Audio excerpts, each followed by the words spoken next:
Hello fellow sapiens and welcome to Sleepless Homo. Take a moment to settle in, quiet your thoughts, and let this slow storytelling keep you company, whether you're winding down for sleep, cooking, driving, showering, or simply working with headphones on. This is soft science, not wild speculation, just a humble attempt to share what we know so far, always aware that we don't have every answer.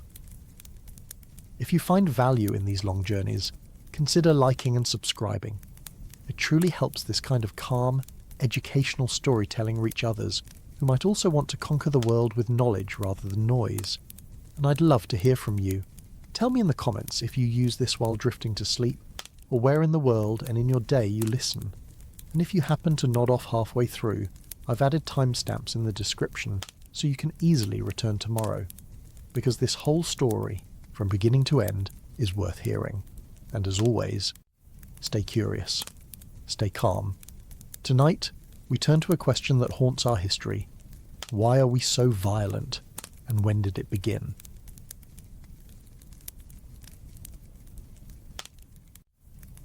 If our ancestors began their story as prey, how could violence ever become part of us?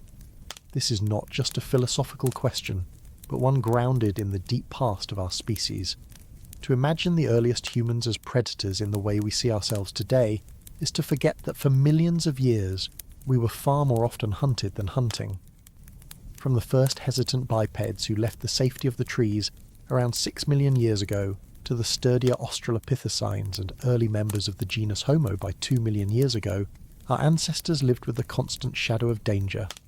Large cats, hyenas, crocodiles and raptors would have seen these small, lightly built primates as food. In that world, survival meant being alert, being social, and finding safety not in claws or fangs, but in each other. The fossil record tells this story with sobering clarity. Puncture marks from feline canines appear in skulls of early hominins. A child of Australopithecus africanus, dating to about 3 million years ago, carries the telltale talon marks of a giant eagle attack, discovered in South Africa. Other remains show gnaw marks from large carnivores that fed on our kin. These bones remind us that for much of prehistory, the default position of our lineage was not dominance, but vulnerability. Unlike the later image of humans as apex predators, the early story is one of constant watchfulness, of small bands banding together on open ground where a moment's lapse could mean being dragged into the underbrush or snatched from above. What does this vulnerability have to do with violence? The answer is that being prey shaped our minds in ways that carried forward long after the predators declined. Fear, vigilance, and the urgent need to know who belonged in your group were not luxuries but survival strategies. An individual wandering alone was far more likely to vanish. Safety came through numbers, through recognizing faces, through hearing the alarm calls of kin, and moving together in defense. It was in this crucible that social bonds deepened. Grooming, vocal reassurance, the need to huddle at night around protection. These were responses to a world in which danger lurked beyond the firelight. The earlier sparks of what we might later call aggression grew out of defense, not conquest. A thrown stone or a shouted display was first a way to scare off a predator rather than to harm another of our own. By about 4 million years ago, Australopithecus afarensis, famous for the skeleton nicknamed Lucy, was already walking upright in the savannas of East Africa. But this upright stance did not make her species safer. It made them more visible. Their relatively small bodies, averaging less than 1.5 meters tall, lacked the natural armor or weaponry of many other animals. They could not outrun the swift antelopes nor overpower lions. What they could do was spot threats early, stand tall, and use warning gestures to signal the group. The value of a sharp eye and a loud voice became immeasurable. Here lies the first link between our vulnerability and our later capacity for violence. Coordinated defense required coordination of intention. To survive meant sometimes bluffing an enemy, rushing forward together, and projecting force as if to say, "We may look weak, but we are many." It is possible that even rudimentary weapons, nothing more than sticks and stones, became extensions of this need. The earliest stone tools, dating to around 3.5 million years ago in Kenya, were likely used for cutting meat or processing plants, but their presence hints at another use as well: to wave, to strike, to intimidate.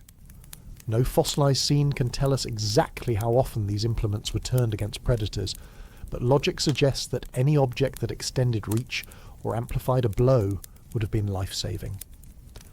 For a small group surrounded by hungry carnivores, the first weapon was not about offence, but about buying time. Time to escape, time to regroup, time to save another member of the band. As our ancestors evolved into the genus Homo around 2.5 million years ago, new traits began to appear. Larger brains, slightly smaller teeth, and changes in hand morphology allowed for more complex tool use. Homo habilis and Homo erectus began to shape stones into sharper edges, and with that came the ability to butcher scavenged carcasses. This too connected vulnerability with violence. By cutting meat from bones abandoned by lions or hyenas, early humans risked confrontations. To scavenge meant to face down larger predators, waving stones and shouting in groups to claim what little was left. This was not yet hunting on a grand scale, but it was the beginning of confrontation, of boldness fueled by desperation. The line between being prey and daring to act like a predator was a fragile one. The bones of Homo erectus found in sites across Africa and Eurasia show both promise and peril. They had longer legs, built for endurance, and skulls more resistant to blows. Yet these very adaptations that made them wander further also exposed them to new threats. In open landscapes of the Rift Valley or the grasslands of Eurasia, Homo erectus would have encountered unfamiliar carnivores and harsh climates. Once again, survival meant cooperation. No lone human ancestor could face a saber-toothed cat, but together, with noise, numbers, and perhaps a barrage of stones, they could buy just enough hesitation from a predator to escape. The need to defend kin and band members meant that aggression, once a purely defensive reflex, began to find more structured outlets. Importantly, the evolutionary pressure here was not simply to fight, but to anticipate. Being prey selects for hyper-awareness, for imagining threats before they arrive. The twitch of grass might conceal a lion, the shadow overhead might hide an eagle. This anticipatory vigilance may have been the seed of what later became strategy, planning, and even the capacity to direct violence not just against predators, but against rivals. But in these earliest times, from 6 million to 2 million years ago, what mattered most was not who could kill, but who could keep the group alive long enough to raise offspring.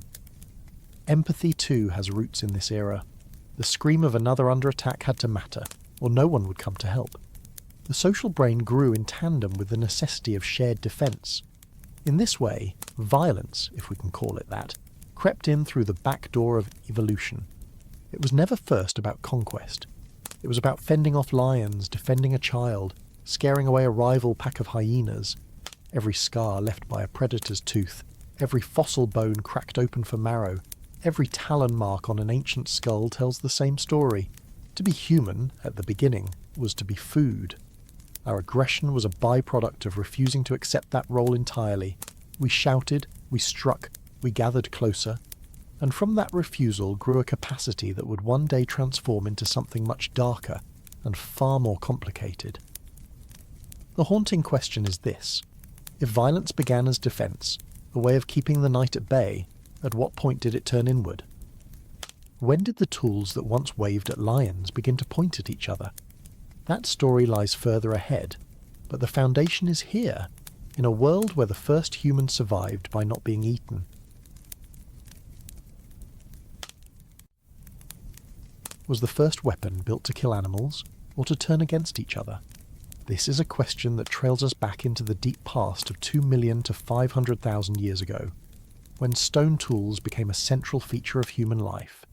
It is here, in the age of Homo habilis, Homo erectus, and their close kin, that we find evidence not only of innovation, but of what that innovation meant for survival, and for the darker potentials of human interaction. Stones broken into sharp edges, hand axes sculpted into symmetry, bones split for marrow. These were the signatures of our ancestors as they stepped further from the role of prey. And yet every chipped tool raises an unsettling possibility. If it can cut meat, it can cut flesh. If it can strike an antelope's tendon, it can strike a skull. The Oldowan tradition, the earliest widely recognised stone tool industry, stretches back more than 2.5 million years. By 2 million years ago, it had become a defining marker of Homo habilis and early Homo erectus. These were not sophisticated artifacts by modern standards, simple flakes struck from a core, sharp enough to slice through hide, to sever muscle, to free marrow from bone. But their presence at sites across East Africa signals a profound shift. With Oldowan tools, hominins could process carcasses faster, extract more calories, and defend themselves more effectively. A fossilised zebra bone from Kenya bears the linear cuts of stone blades, proof that humans were no longer limited to scavenging scraps torn apart by hyenas. They could intervene earlier, claiming portions of meat that would otherwise be lost. And this changed the balance of power. To carry a flake was to carry a portable claw, a new edge in a dangerous world. By around 1.5 million years ago, a new tradition arose, Acheulean tools, marked by the iconic hand axe. Unlike the rough flakes of Oldowan culture, these tools displayed deliberate shaping. Homo erectus and later Homo heidelbergensis invested time and effort into creating bifacial implements with symmetrical edges. This required planning, patience, and a shared tradition of teaching. A hand axe was not merely a sharp stone, it was a multi-purpose instrument, used for butchering, digging, and chopping. The very symmetry suggests an aesthetic sense, though we must be cautious not to project too much.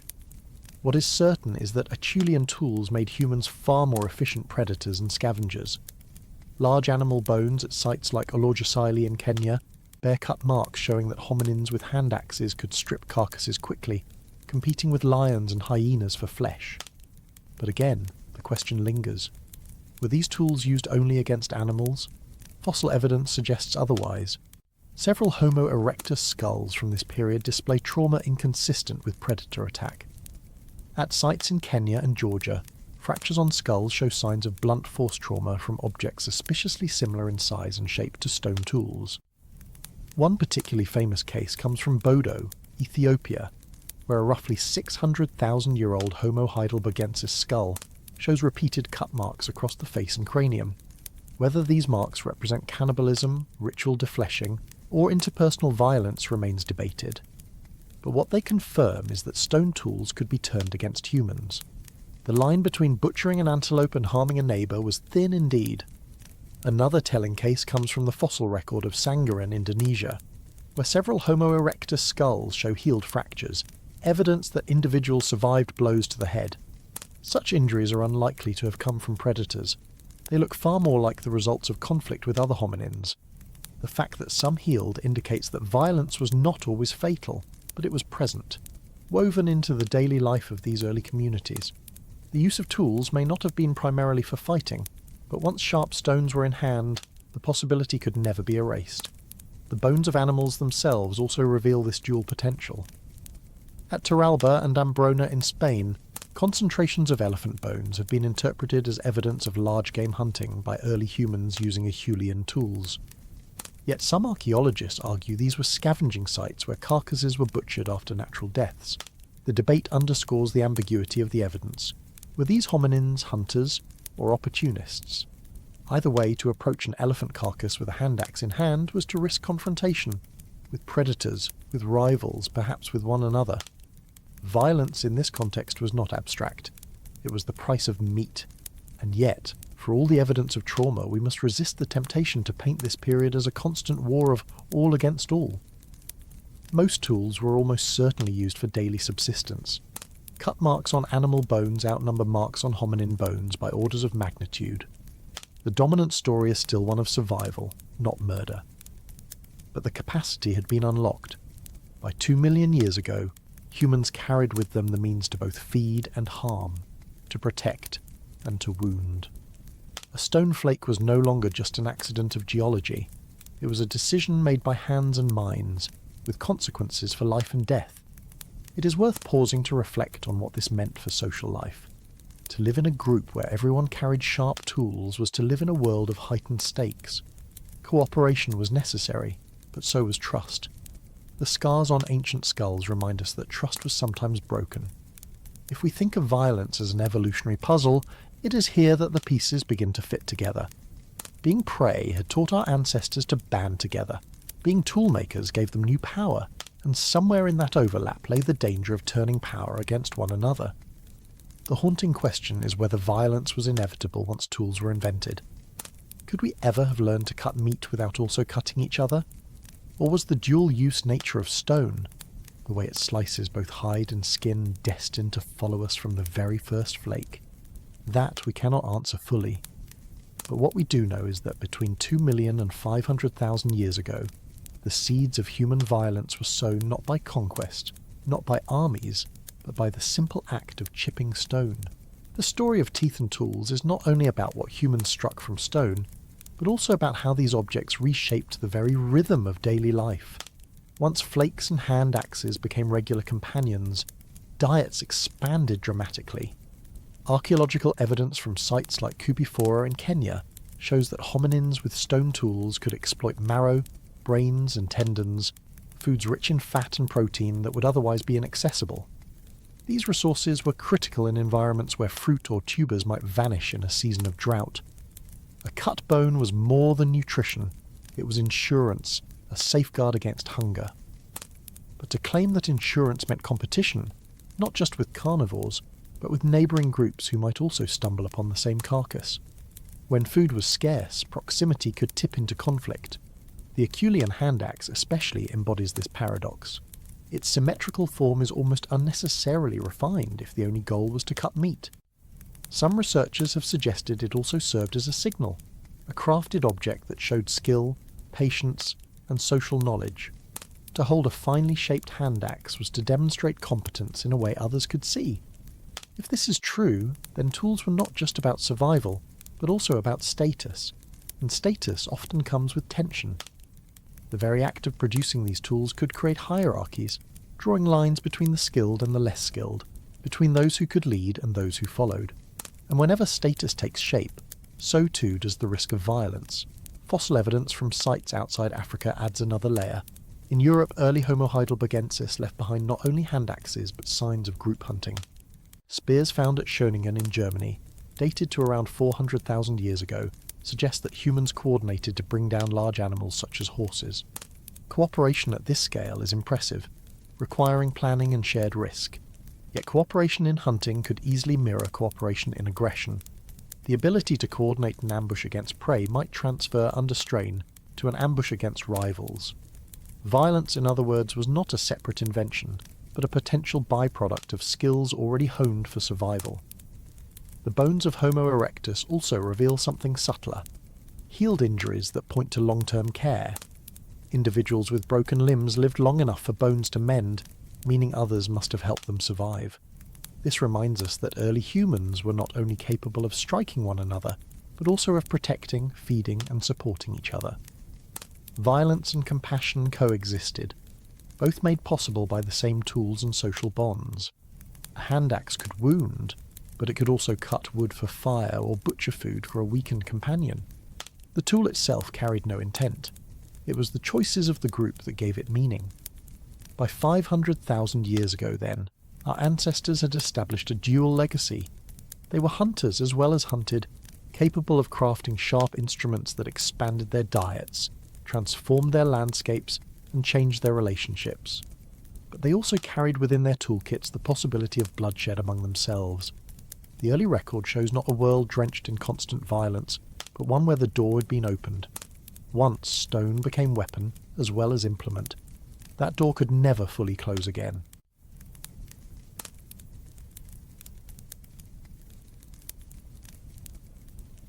Could this be the first known murder scene? That is the unsettling question raised by a discovery deep in the caves of northern Spain, where a chamber now famous as Cima de los Huesos, the pit of bones, holds the remains of at least 28 ancient humans.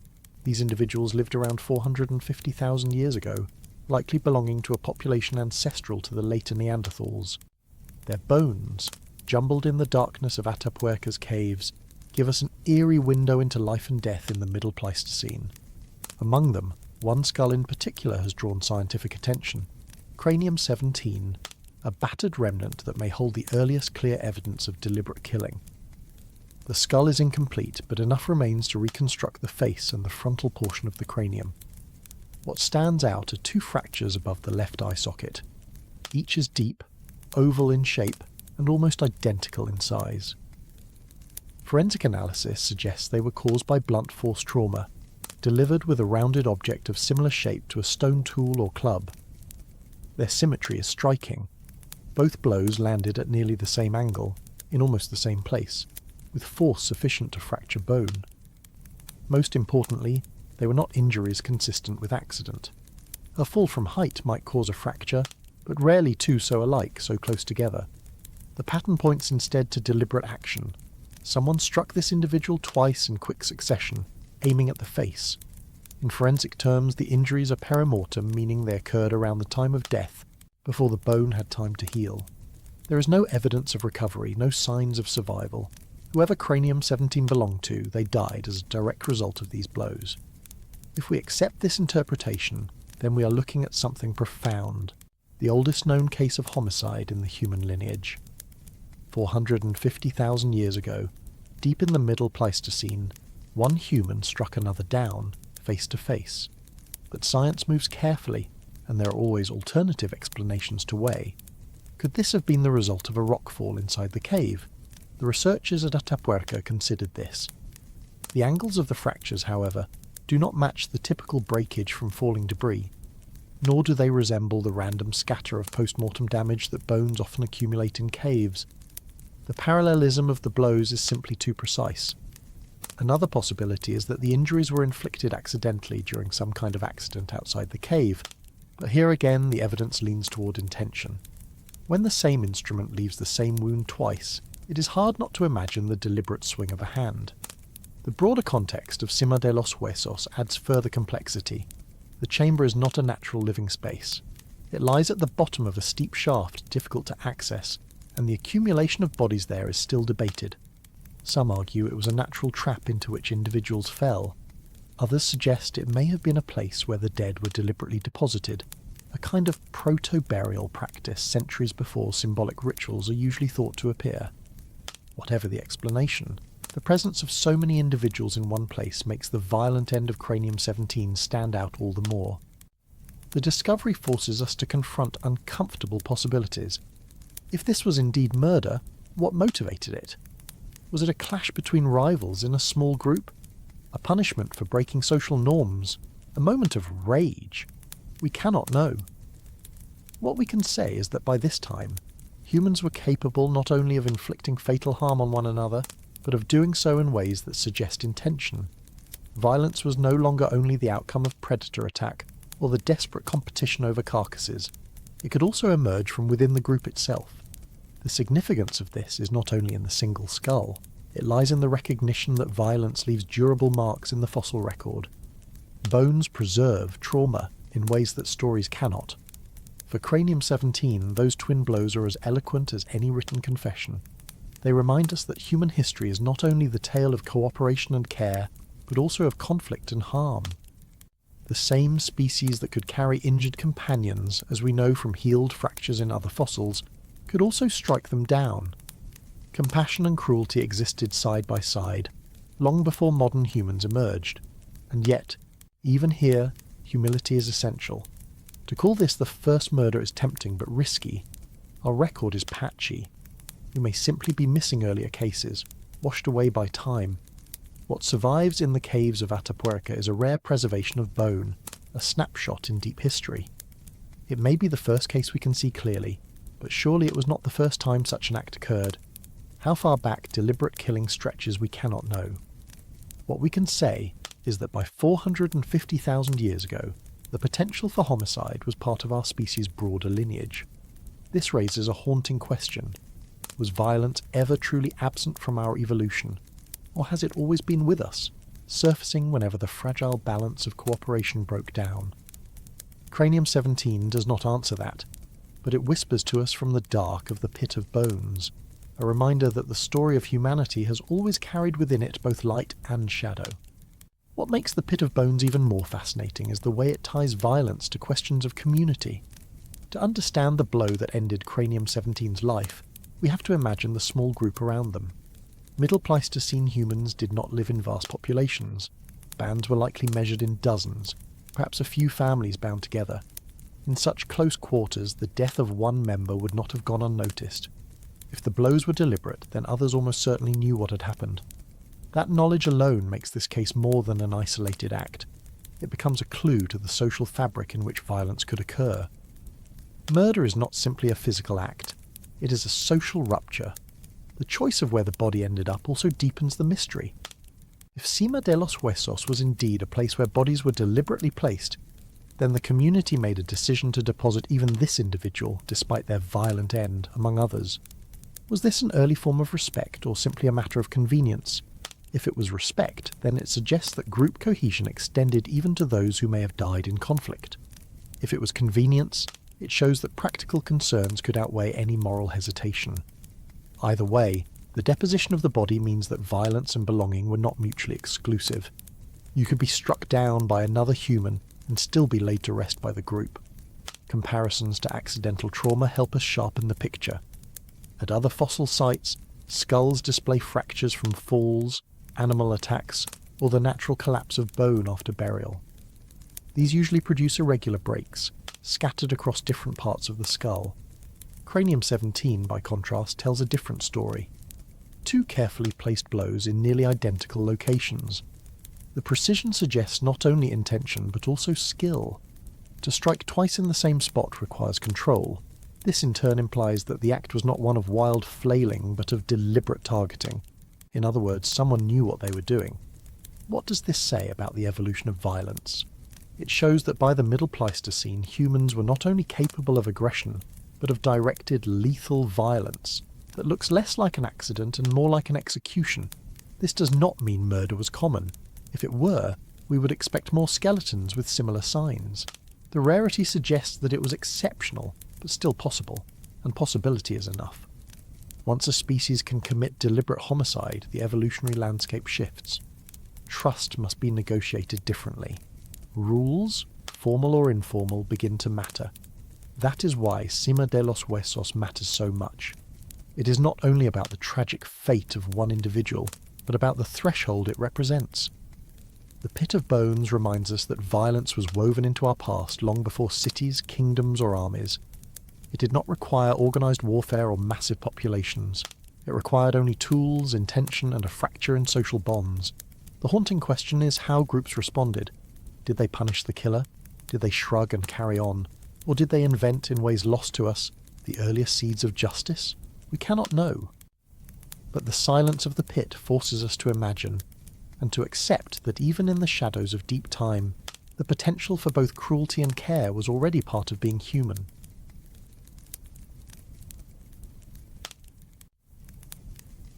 When almost humans met each other, what happened? Between 300 and 200,000 years ago, the world was shared by several lineages that stood close to our own. Early Homo sapiens were already present in Africa, their bones appearing in sites like Florisbad and Omo. In Europe and Western Asia, Neanderthals were taking shape, their distinctive skulls and bodies adapted to cold climates. In other parts of the Old World, archaic humans, often grouped under names like Homo heidelbergensis, lingered in varied forms. This was a time when our family tree was less like a straight trunk and more like a braided stream, with branches splitting, reconnecting, and diverging again. These meetings were not recorded in words, but in the evidence left on bones and in the tools carried in hand. Some of those bones carry marks of violence. At Schöningen in northern Germany, wooden spears dated to around 300,000 years ago were discovered, preserved in ancient lake sediments. These long, carefully shaped hunting weapons are some of the earliest evidence of humans making thrusting and throwing tools out of wood. They were balanced, heavy at one end, aerodynamic enough to be used for targeting large animals such as horses.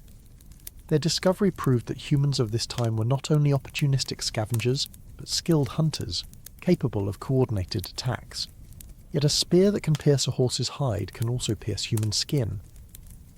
The presence of these weapons raises the question: how often were they used against one another? The fossil record offers some disturbing hints. At sites in Europe associated with Neanderthals and their close relatives, skeletal remains occasionally bear wounds suggestive of interpersonal violence.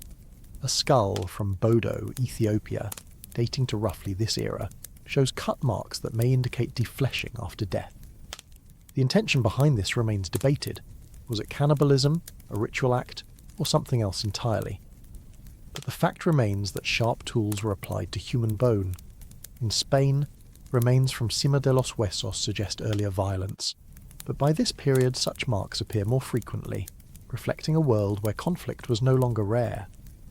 One striking case comes from Shanidar Cave in Iraq, where Neanderthal remains show a punctured rib. The injury appears consistent with a projectile weapon, possibly a thrusting spear driven into the side of the body. It is not definitive proof of homicide. The individual may have fallen onto the weapon accidentally, or it may have been inflicted in a hunting mishap. But the possibility lingers that this was one of the first recorded instances of one human striking another with a purpose-built weapon. If so, it would suggest that violence had become entangled not only with fists and stones, but with tools specifically designed to extend reach and power. The appearance of trauma on these archaic skeletons hints at more than isolated events. It suggests that groups living in proximity may have clashed. Territory mattered. Valleys rich in game or rivers rich in fish would have been worth defending. Population densities were still low, but even sparse groups could come into contact at critical resource points. Unlike later mass graves that show organised massacres, the evidence here is individual and sporadic, suggesting skirmishes rather than wars. Still, to stand at arm's length and drive a spear into another body is a decisive escalation in human violence. It shows planning, intent, and a willingness to risk retaliation. At the same time, this period was also marked by interbreeding. Genetic evidence has shown that early Homo sapiens and Neanderthals exchanged DNA long before the more famous mixing around 60,000 years ago. This means encounters were not always hostile. They also included unions that left descendants. The duality is striking. The same meeting of groups could yield both intimacy and injury. Some nights may have ended in the sharing of firelight, others in the thrust of a spear. To be human in this period was to walk the thin line between cooperation and conflict. When we look at these early overlaps, it is tempting to search for patterns. Were Neanderthals more violent than Homo sapiens? Was one lineage more prone to aggression? The evidence does not allow such easy judgments. Injuries are scattered across sites associated with multiple species. What unites them is not species difference, but shared vulnerability. All humans, whether in Africa, Europe or Asia, lived in a world of high risk, where disputes could turn deadly, and where the tools of survival could double as weapons. The haunting aspect of this evidence is not its scale, but its intimacy. Unlike the wars of later millennia, these were face-to-face encounters. A spear thrust required closeness. A blow to the skull required direct contact. Violence here was not abstracted by distance. It was personal, immediate, and likely unforgettable to those who survived. The scars would have been carried not only in bone but in memory, shaping how groups viewed strangers, how they negotiated territory, and how they weighed the risks of meeting others. What lessons can we take from this?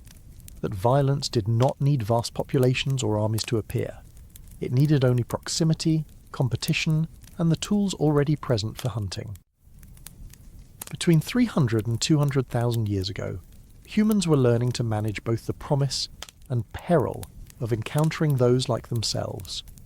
Some encounters left children who carried mixed ancestry. Others left skeletons with shattered ribs or fractured skulls. The question we are left with is whether these meetings were tipping points in our nature. Did early killings plant the seeds of later organised violence, or were they anomalies in a mostly cooperative past? We cannot know for certain. But we can say this. From the moment humans held spears in their hands and met others who were both strange and familiar, the possibility of bloodshed was always there, and that possibility would follow us into every era that came after.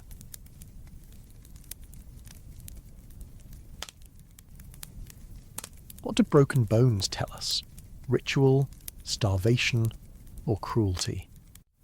Between 160,000 years ago and 100,000 years ago, scattered remains across Europe raise questions that are as unsettling as they are unresolved.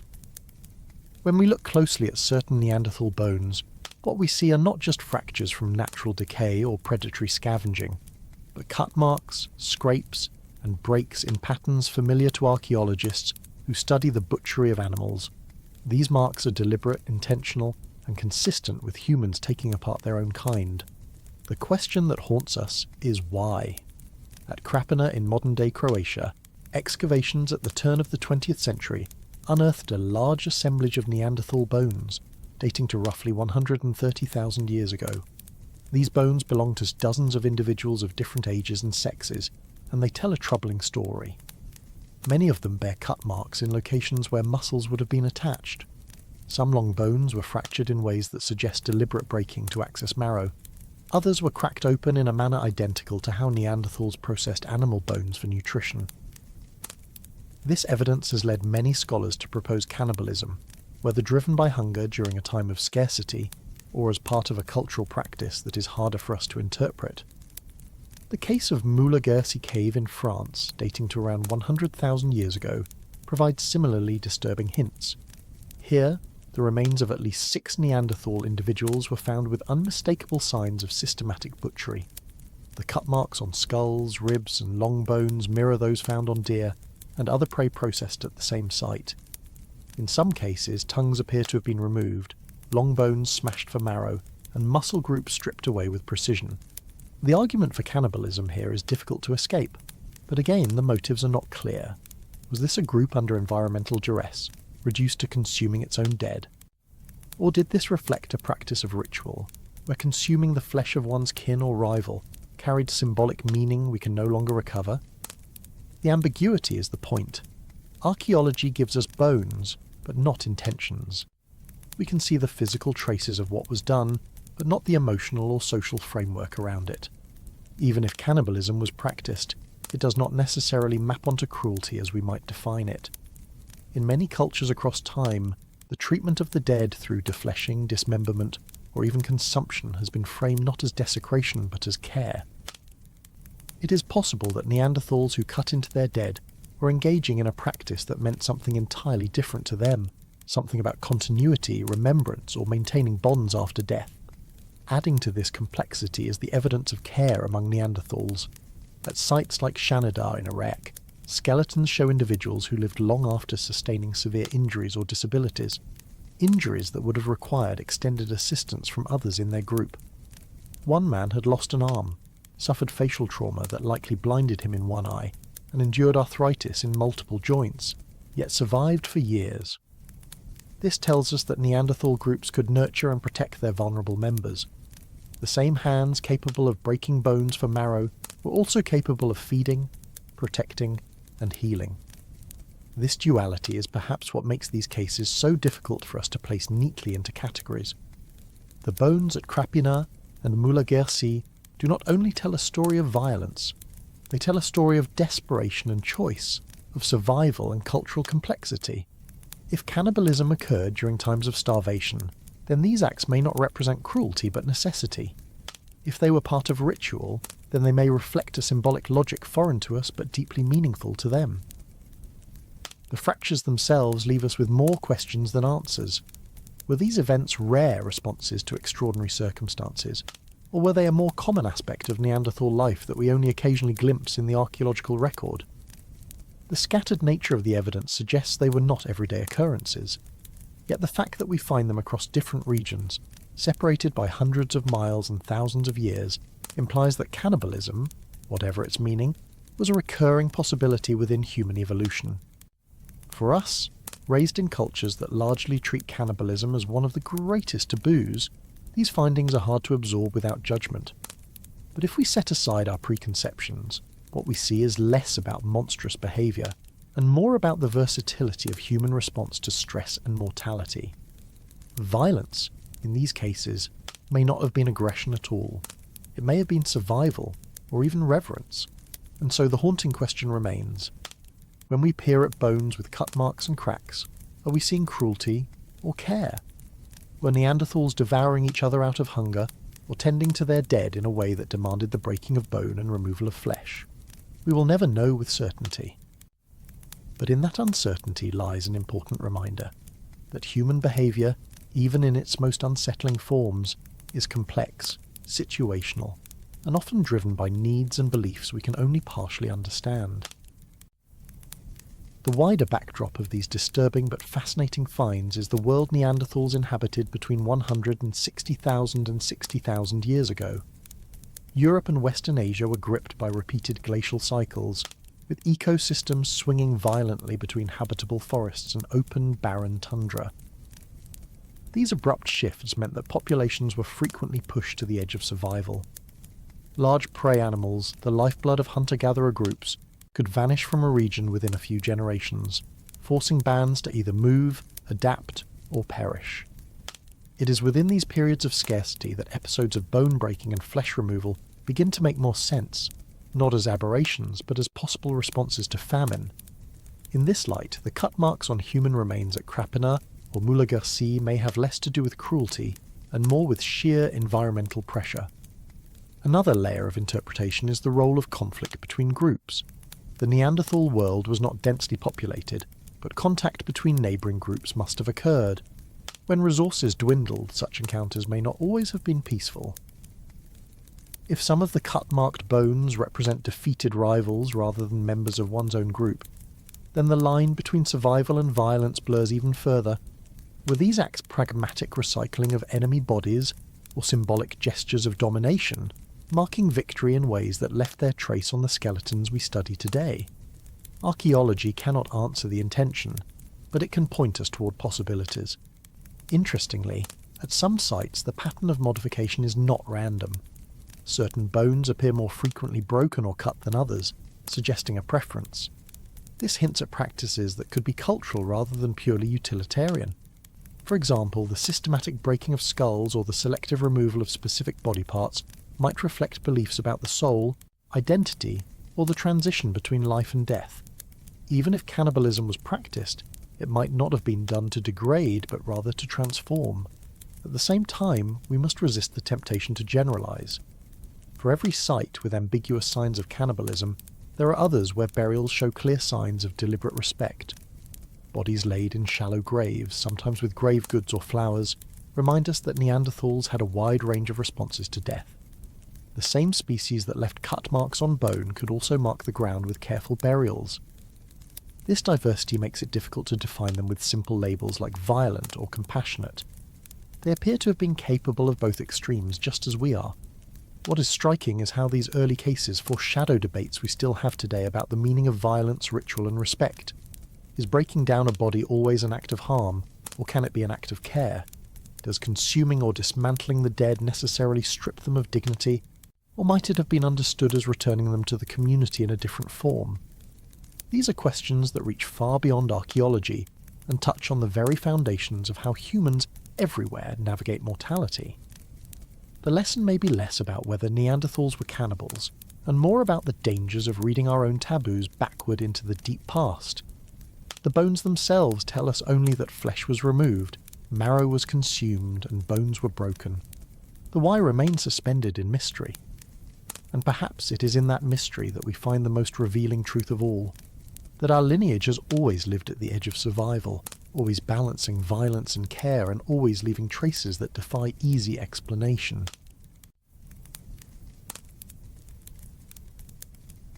If war is often thought of as the child of farming and cities, born from land boundaries and surpluses to defend, the evidence from the late Pleistocene unsettles that idea. Between 50,000 and 30,000 years ago, long before crops and cattle, we begin to find signs that groups of hunter-gatherers were not merely hunters of animals, but, at times, hunters of each other. The question then becomes, did organised human violence emerge not with farming, but with the moment when our ancestors began to look at their neighbours as rivals? The most haunting clues come not from shattered walls or burned villages, but from the bones themselves.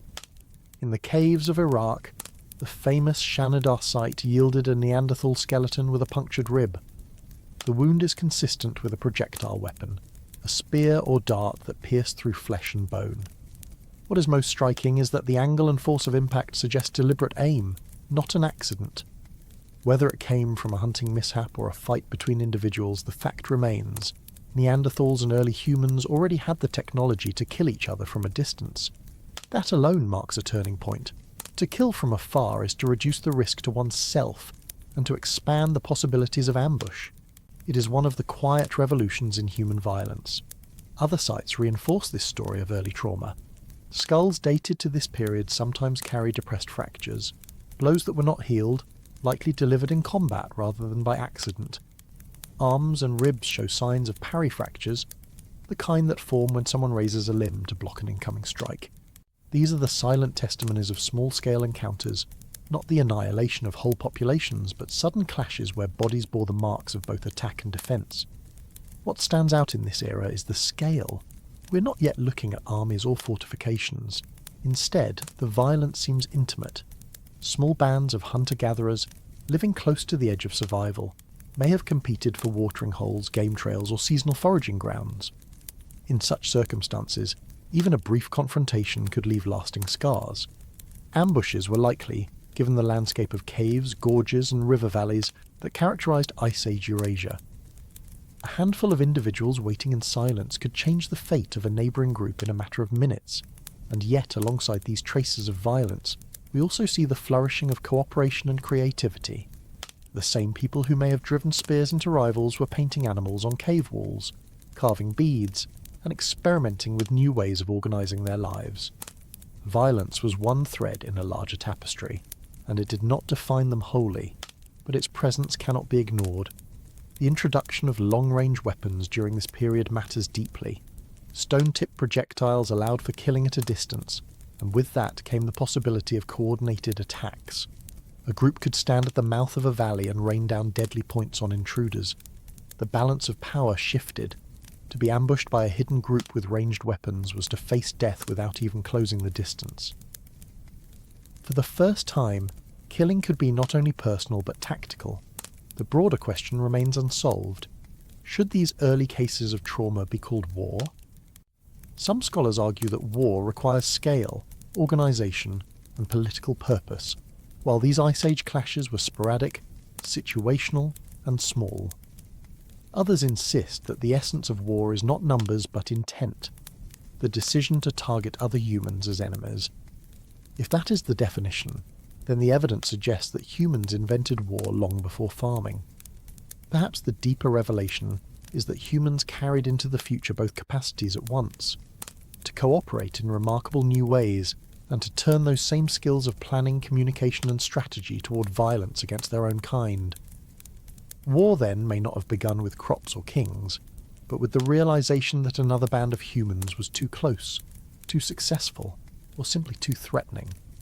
And so, as the Ice Age nights stretched long and cold, some groups may have told stories by the fire about raids, ambushes and fallen kin.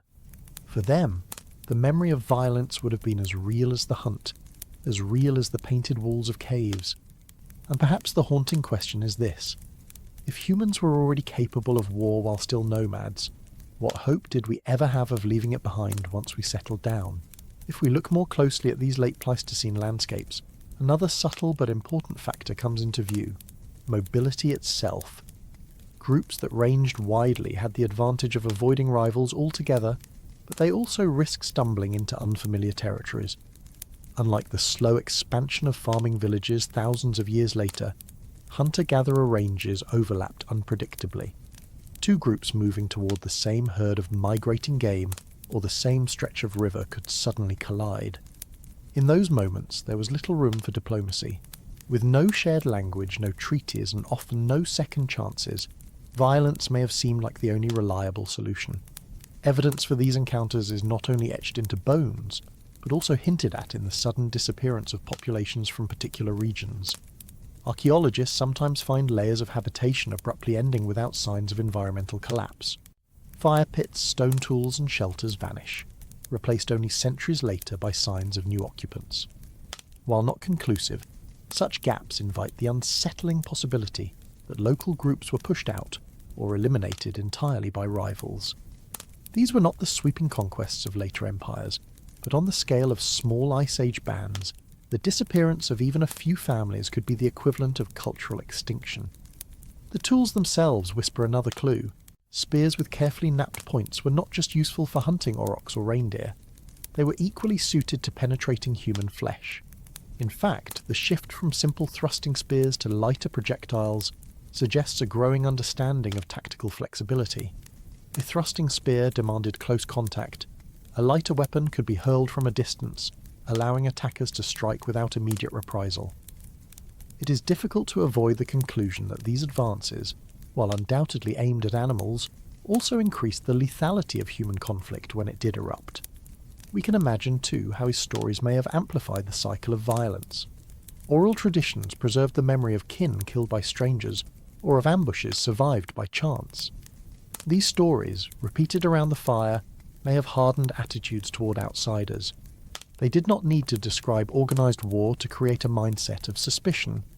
If another band appeared on the horizon, it was not a blank slate. It was a potential threat already coloured by tales of past violence. Suspicion, in other words, could be inherited. It is easy to romanticise these hunter-gatherer societies as living in perpetual balance with nature, untouched by the darker impulses of later civilizations. Yet the bones, the tools, and the disappearances remind us that violence is not simply a product of farming or kingship. It is as old as the sharpened stone, as enduring as the human need to protect kin and territory. The Ice Age hunter crouching with a spear in the shadows of a gorge was already, in a very real sense, a soldier. And what makes this sobering is not that war began early, but that it began before we even had fields to fight over.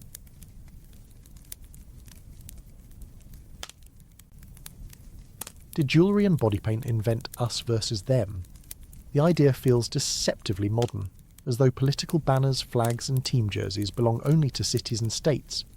Yet if we follow the evidence far enough back, into the Upper Paleolithic, we find that humans began to do something strangely new, decorating themselves in ways that signalled more than beauty. They were marking identity.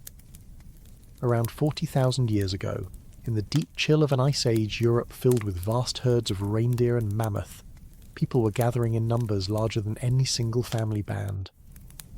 Archaeologists call these places aggregation sites.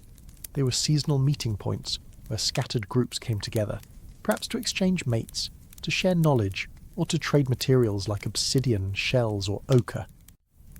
For most of human prehistory, strangers had been rare, an occasional figure glimpsed across the horizon. Suddenly, with these meetings, strangers became normal, and once strangers existed, so did the need to tell them apart.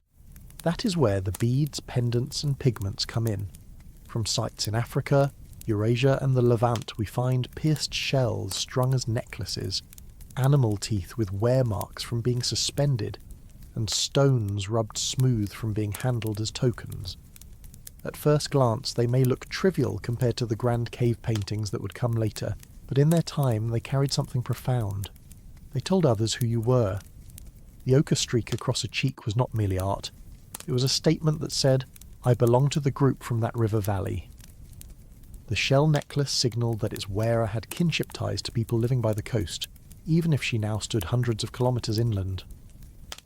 Pat Shipman and others have suggested that this was the first invention of colours, not in the painter's sense, but in the way urban gangs or medieval armies would later adopt them. You did not need a flag when every member of your group wore the same beads or tattoo patterns, and for the first time, humans could know at a glance whether the stranger before them was one of us or one of them. Why does this matter for violence? Because once visible markers existed, trust and suspicion became instantaneous. Before, a stranger might have needed to exchange words, to gesture, to prove intentions over days of interaction. Now, the jewellery or pigment carried its own message. It said, "Approach safely," or "Beware." In a world where resources were scarce, that clarity could be life-saving, but it could also harden divisions. The archaeological record bears out how far this signalling spread. At sites like Sungir in Russia, burials more than 30,000 years old contain thousands of painstakingly carved ivory beads sewn into clothing. At Kostenki, also in Russia, clusters of ornaments suggest that different families within the same camp may have displayed slightly different identities, perhaps rival subgroups. And in Africa, still earlier, ochre pieces from Blombos Cave show scratches and carvings, abstract marks whose only plausible function was symbolic. Taken together, these objects hint that by 40,000 years ago, humans had entered a new social world where belonging had to be performed, displayed, and recognised. This was not war in the organised sense, but it was a foundation. Once group identity was displayed outwardly, it was easier to enforce the boundaries of who could be trusted and who could not. Violence could now be triggered not by accident, but by symbols themselves. If you wore the wrong beads, or bore no mark at all, you might not even be given the chance to explain. It is important to resist the temptation to imagine these early ornaments as crude versions of modern nationalism. They were not flags of empires, they were not uniforms of soldiers. They were quieter, more intimate markers, probably made by hand within families, passed from parent to child. Yet the effect was cumulative. With every gathering, every exchange, the sense of my people and their people deepened. We begin to glimpse the psychological roots of something that would later drive human history on a scale of continents: the willingness to defend symbols, even with blood.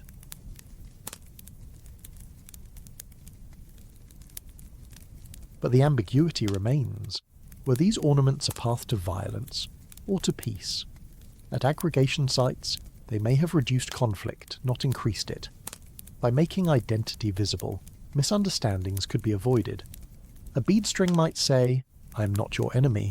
I am from the neighbouring valley that always shares reindeer meat." In that case, symbols were not weapons.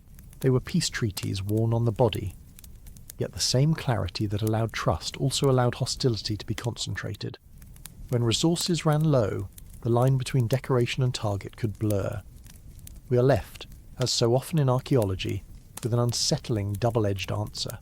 Symbols may have been the earliest way humans built larger communities, expanding beyond the circle of kin, but they also planted the seeds of us and them, of divisions that could harden into suspicion and eventually conflict.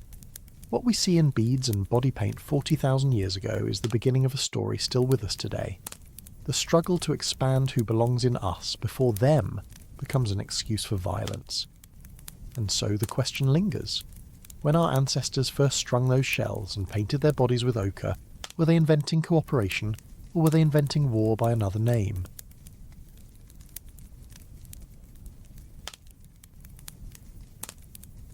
Was this the first battlefield grave?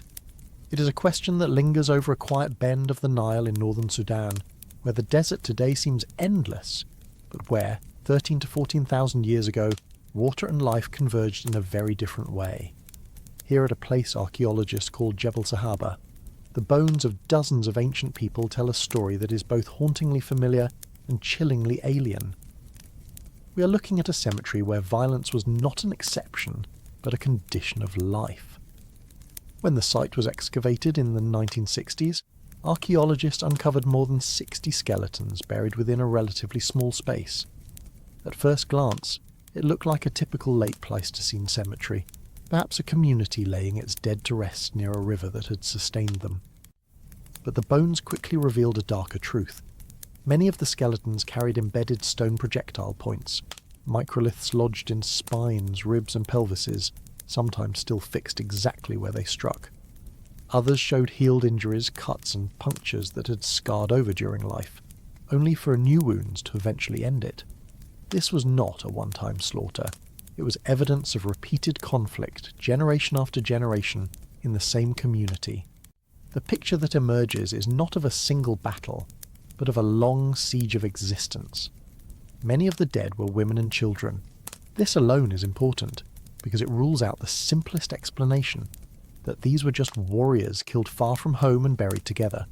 Instead, the victims represent a cross-section of daily life, suggesting that raids came at the very heart of settlements, cutting across families and striking down the vulnerable as well as the strong. Why here? Geography may hold the answer. At the end of the Ice Age, the Nile Valley was a lifeline in a harsh and shifting environment. Populations clustered around its waters, and in times of drought or unpredictable climate swings, its resources became contested. Groups that might once have kept distance from each other were now pressed together. In such a situation, even small differences in access to fishing grounds, to water crossings, or to hunting territories could escalate. The result was conflict that no longer involved just individuals but whole groups. The archaeological details are as compelling as they are grim. More than 40% of the individuals at Jebel Sahaba show clear evidence of violent injury. Some had as many as 20 projectile points associated with their skeletons. A few even show signs of being struck from behind, implying ambush rather than open confrontation. Importantly, many skeletons reveal both healed and fresh wounds. That tells us this community did not suffer violence once, but repeatedly, perhaps across decades. They lived in expectation of attack, endured it, and then endured it again. What makes Jebel Sahaba so critical in our understanding of human violence is the way it bridges eras. These burials date to the very end of the Pleistocene, just before the Holocene begins and farming societies start to appear. They show that organised, group-level violence was not the invention of agriculture or states, but had already begun among hunter-gatherers competing over land and food. It was not war as later empires would define it, with armies, generals and strategies. But it was something close enough that to the people living through it, the difference hardly mattered. And there is another detail that archaeologists continue to debate: the burials themselves. Despite the trauma, these bodies were carefully interred. They were not dumped, abandoned or discarded. Someone took the time to lay them down, often with care. This raises unsettling questions. Did survivors treat their dead with tenderness after yet another raid? Were these burials acts of grief, of memory, perhaps even of solidarity in the face of repeated attack? If so, then Jebel Sahaba records not only violence but resilience. The hardest thing to confront is the ordinariness of it. To us, the embedded flint point in a child's ribcage feels shocking. To them, it may have been familiar. Imagine a world where growing up meant not only learning to fish and forage, but also carrying scars from arrows shot at your camp, where every meeting with strangers by the river's edge could end in blood, where burial grounds filled not with the old who had lived full lives, but with the young whose lives had been cut short. What do we call that? Some have described Jebel Sahaba as the world's earliest evidence of warfare. Others hesitate, preferring to call it chronic raiding or endemic conflict. Perhaps the labels are less important than the recognition that here, for one of the first times in the archaeological record, violence was not accidental or isolated. It was structured into existence. And yet, as with all deep prehistory, caution is required. We cannot know the attacker's motives, nor whether the victims themselves were also aggressors in other times and places. We cannot hear their stories of why the raids happened, what grudges or rivalries shaped them, or how they rationalised killing. All we have are bones with scars, mute but eloquent, telling us that violence was part of their life world. So, was this the first battlefield grave? The evidence suggests yes, at least in the sense of a burial ground where repeated violent encounters left a population scarred and diminished. But it was also a place of community, where the living still gathered to mourn and to remember. Jebel Sahaba is both a battlefield and a cemetery. It is where the origins of organised human conflict are written not in words, but in stone points lodged in ancient ribs. And perhaps the most haunting question is not whether Jebel Sahaba marks the first battlefield, but whether it also marks the first time a community carried violence inside itself as memory, as identity, as something woven into daily survival. If so, then the line between the past and us today is thinner than we might wish.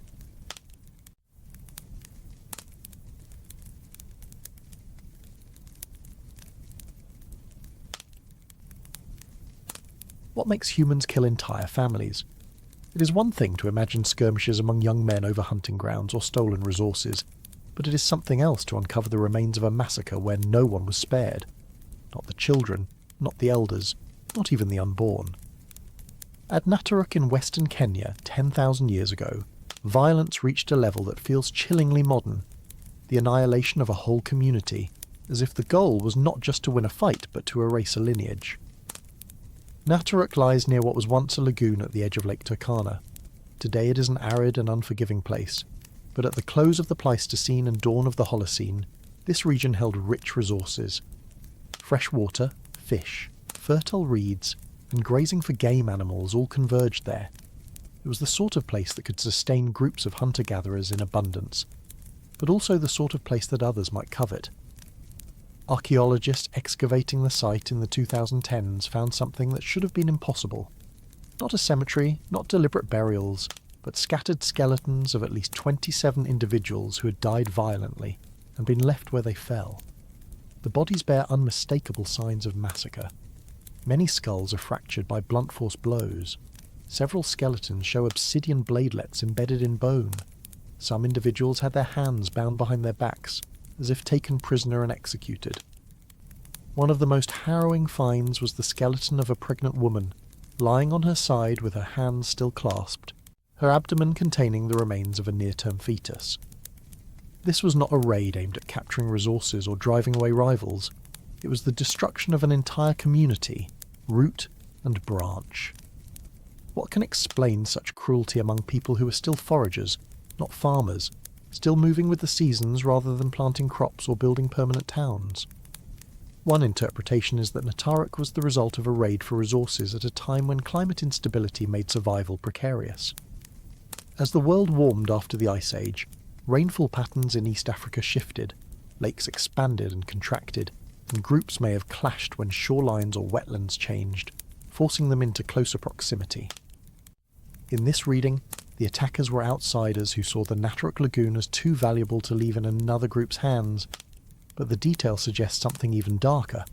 The fact that women of childbearing age are underrepresented among the skeletons points to the likelihood of abduction.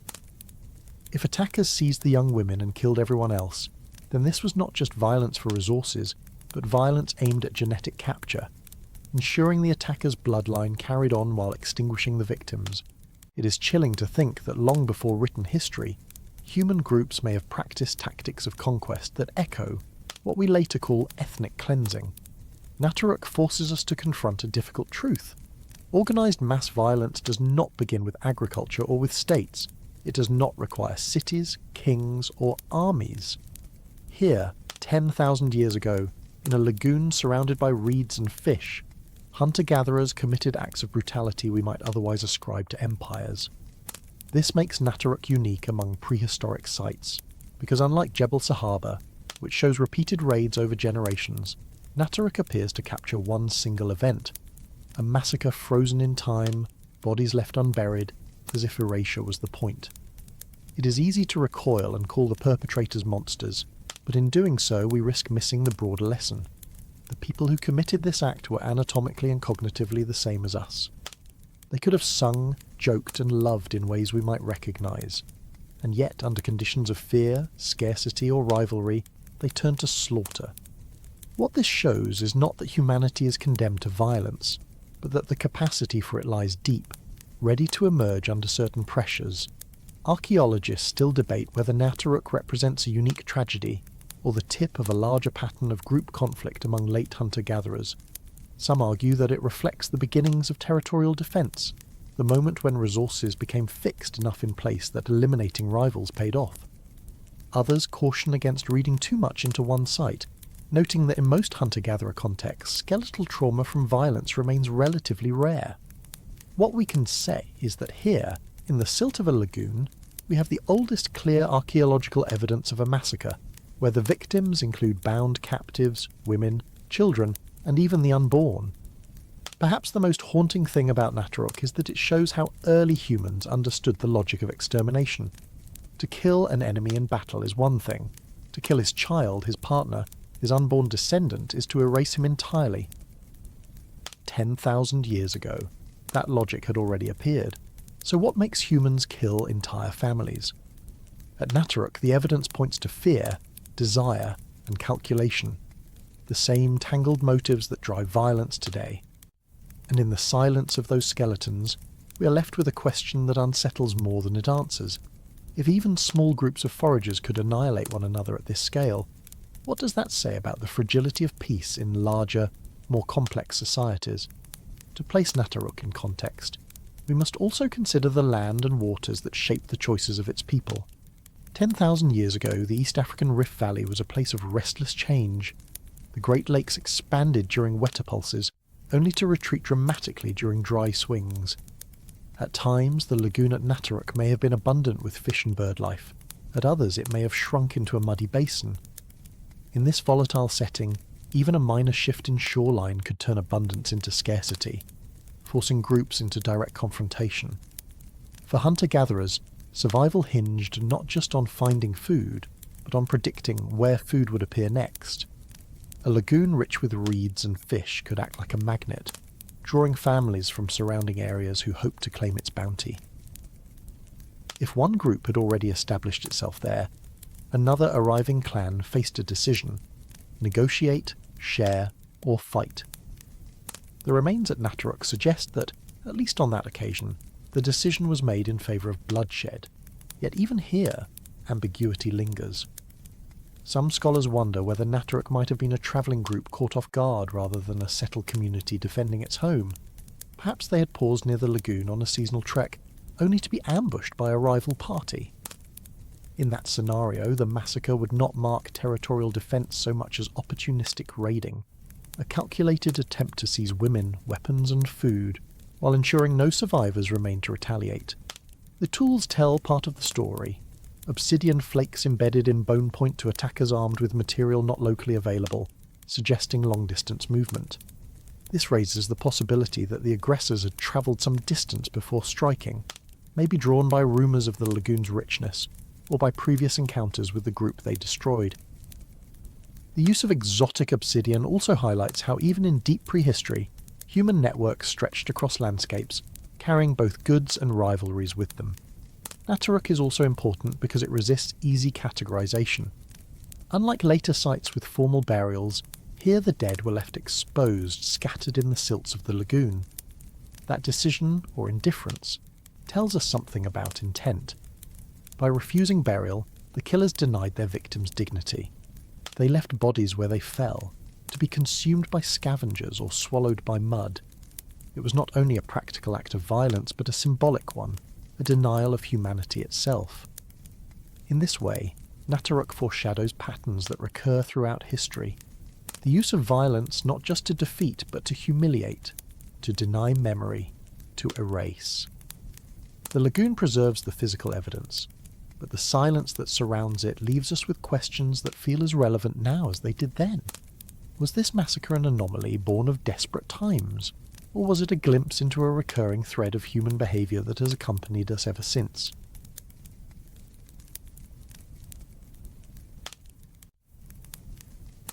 Why do broken bones fill these ditches? The early farmers of Europe left behind not only houses, pots and fields, but also something far darker. Communal graves in which every skeleton tells a story of violence. For a long time, it was tempting to imagine the first villages as havens of stability, people finally freed from the unpredictability of hunting and gathering.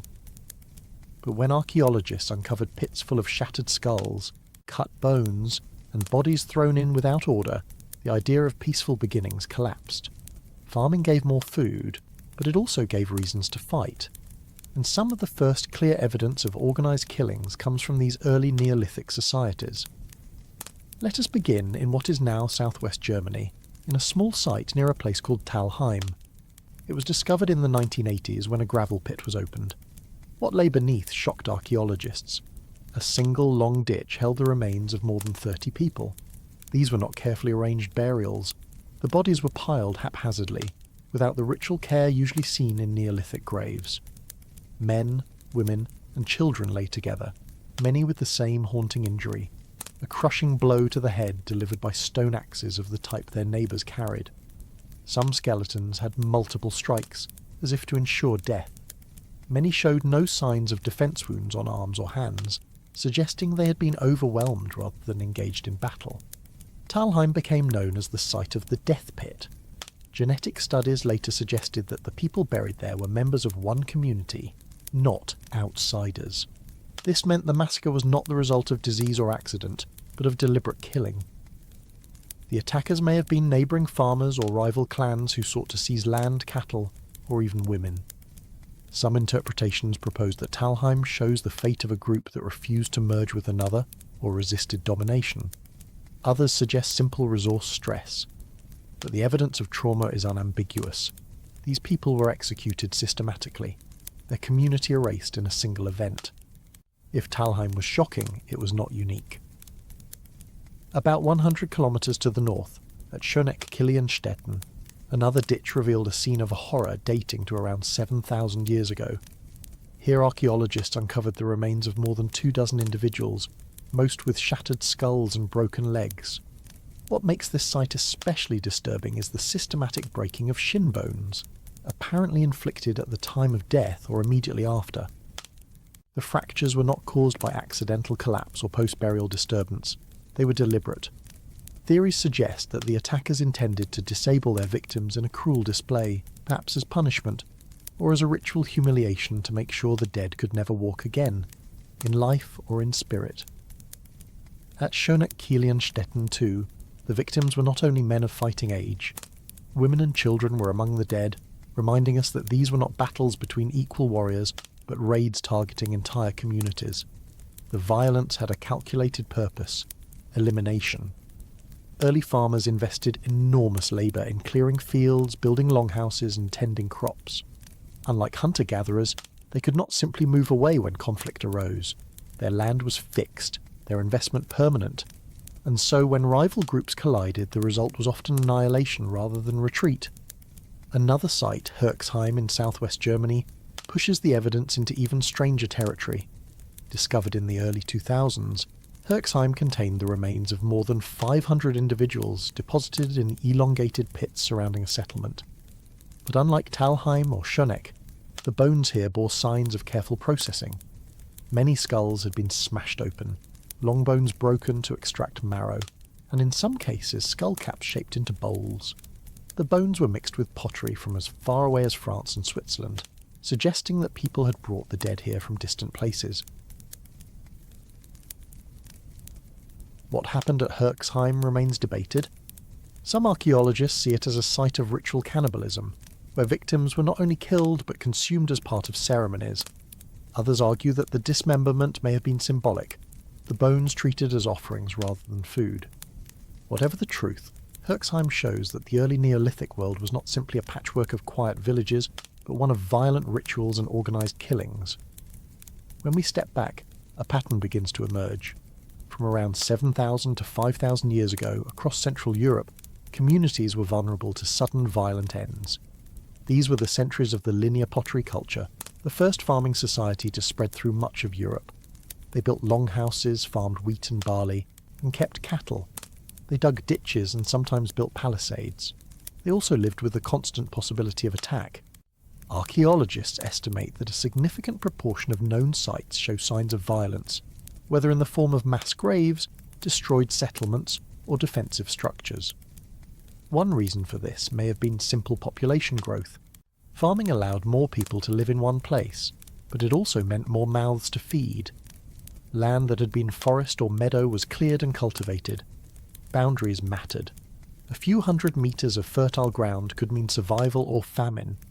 Unlike mobile foragers, farmers could not easily share or move. Land disputes became life and death struggles. Another factor was the nature of inheritance. When land and herds became property, competition sharpened. Leaders who controlled resources had power, and ambitious rivals had motive to seize them. Violence was not random but systemic, woven into the social fabric of early farming life. The skulls at Talheim and Schöneck tell us that children were not spared, suggesting that the intent was not to win a skirmish but to erase entire bloodlines. It is tempting to see in these sites the birth of war. Yet we should be cautious. We cannot know whether the attackers saw themselves as conducting warfare in any organised sense. They may not have thought in terms of armies or campaigns. Instead, what we see could be repeated raids, fueled by revenge, scarcity, or cycles of retaliation. But when the result was entire families slaughtered, the distinction between raid and war becomes thin. Herxheim adds another unsettling possibility, that violence was not only practical but also ritualised. The processing of bones, the mingling of pottery from distant places, the creation of skull cups, these suggest acts embedded in belief systems we can barely guess at. Were the dead enemies consumed as a way of absorbing their strength, or were they sacrificed willingly in rituals that bound communities together? The ambiguity is part of the power of these sites. They force us to admit that the roots of human violence are entangled with culture, ritual and meaning, not just hunger or fear. These mass graves also remind us that violence leaves a stronger mark on history than peace. For every Talheim, There may have been dozens of villages where neighbours coexisted in uneasy calm. Wooden houses and fences rot away, but broken skulls endure. Our image of the past is inevitably shaped by what survives. Still, the concentration of violent sites in Neolithic Europe is hard to dismiss as coincidence. Something about these first farmers made them both builders of communities and destroyers of them. We may never know the individual stories of those who lived and died in Talheim or Schöneck, but their bones confront us with the reality that the move to farming was not only about bread and beer, but also about boundaries and blood. The very act of settling down may have given birth to the idea that some land, some people, and some futures must be destroyed for others to survive. And so we circle back to the haunting question: did agriculture civilize us, or did it give us new and terrifying reasons to kill?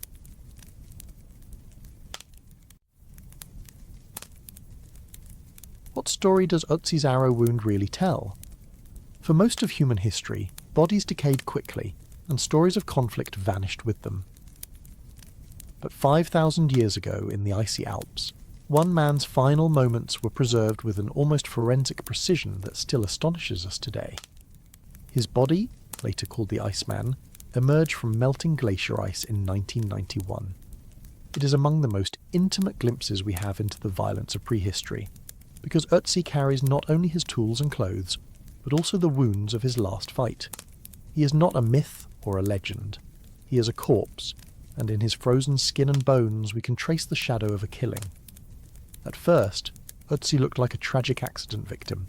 He lay face down, half embedded in the ice, his skin browned by centuries, his limbs twisted as if he had fallen and never risen.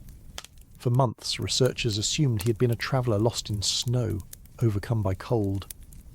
Only later, with CT scans and closer study, did the true story emerge. A small flint arrowhead was lodged deep in his left shoulder, severing a major artery. He had bled to death high in the mountains. The glacier had then sealed his body in ice, preserving it through millennia. This was not an accident. This was a killing. The more scientists studied, the more tangled the mystery became. Ötzi was not unarmed or unskilled. He carried a finely crafted copper axe, a bow and quiver of arrows, and flint knives. He wore a coat stitched from goat and deer hides, leggings of goat leather, a grass cloak, and a bearskin hat. He had shoes padded with hay for insulation. He was equipped for survival, but his death came not from weather or starvation, but from another human being. What makes Ötzi's case haunting is not only the arrow wound, but the context. Analysis of his clothing and tools suggests he came from a farming community in the valleys below. Stable isotope studies of his teeth and bones show where he grew up, drank water, and lived in his later years.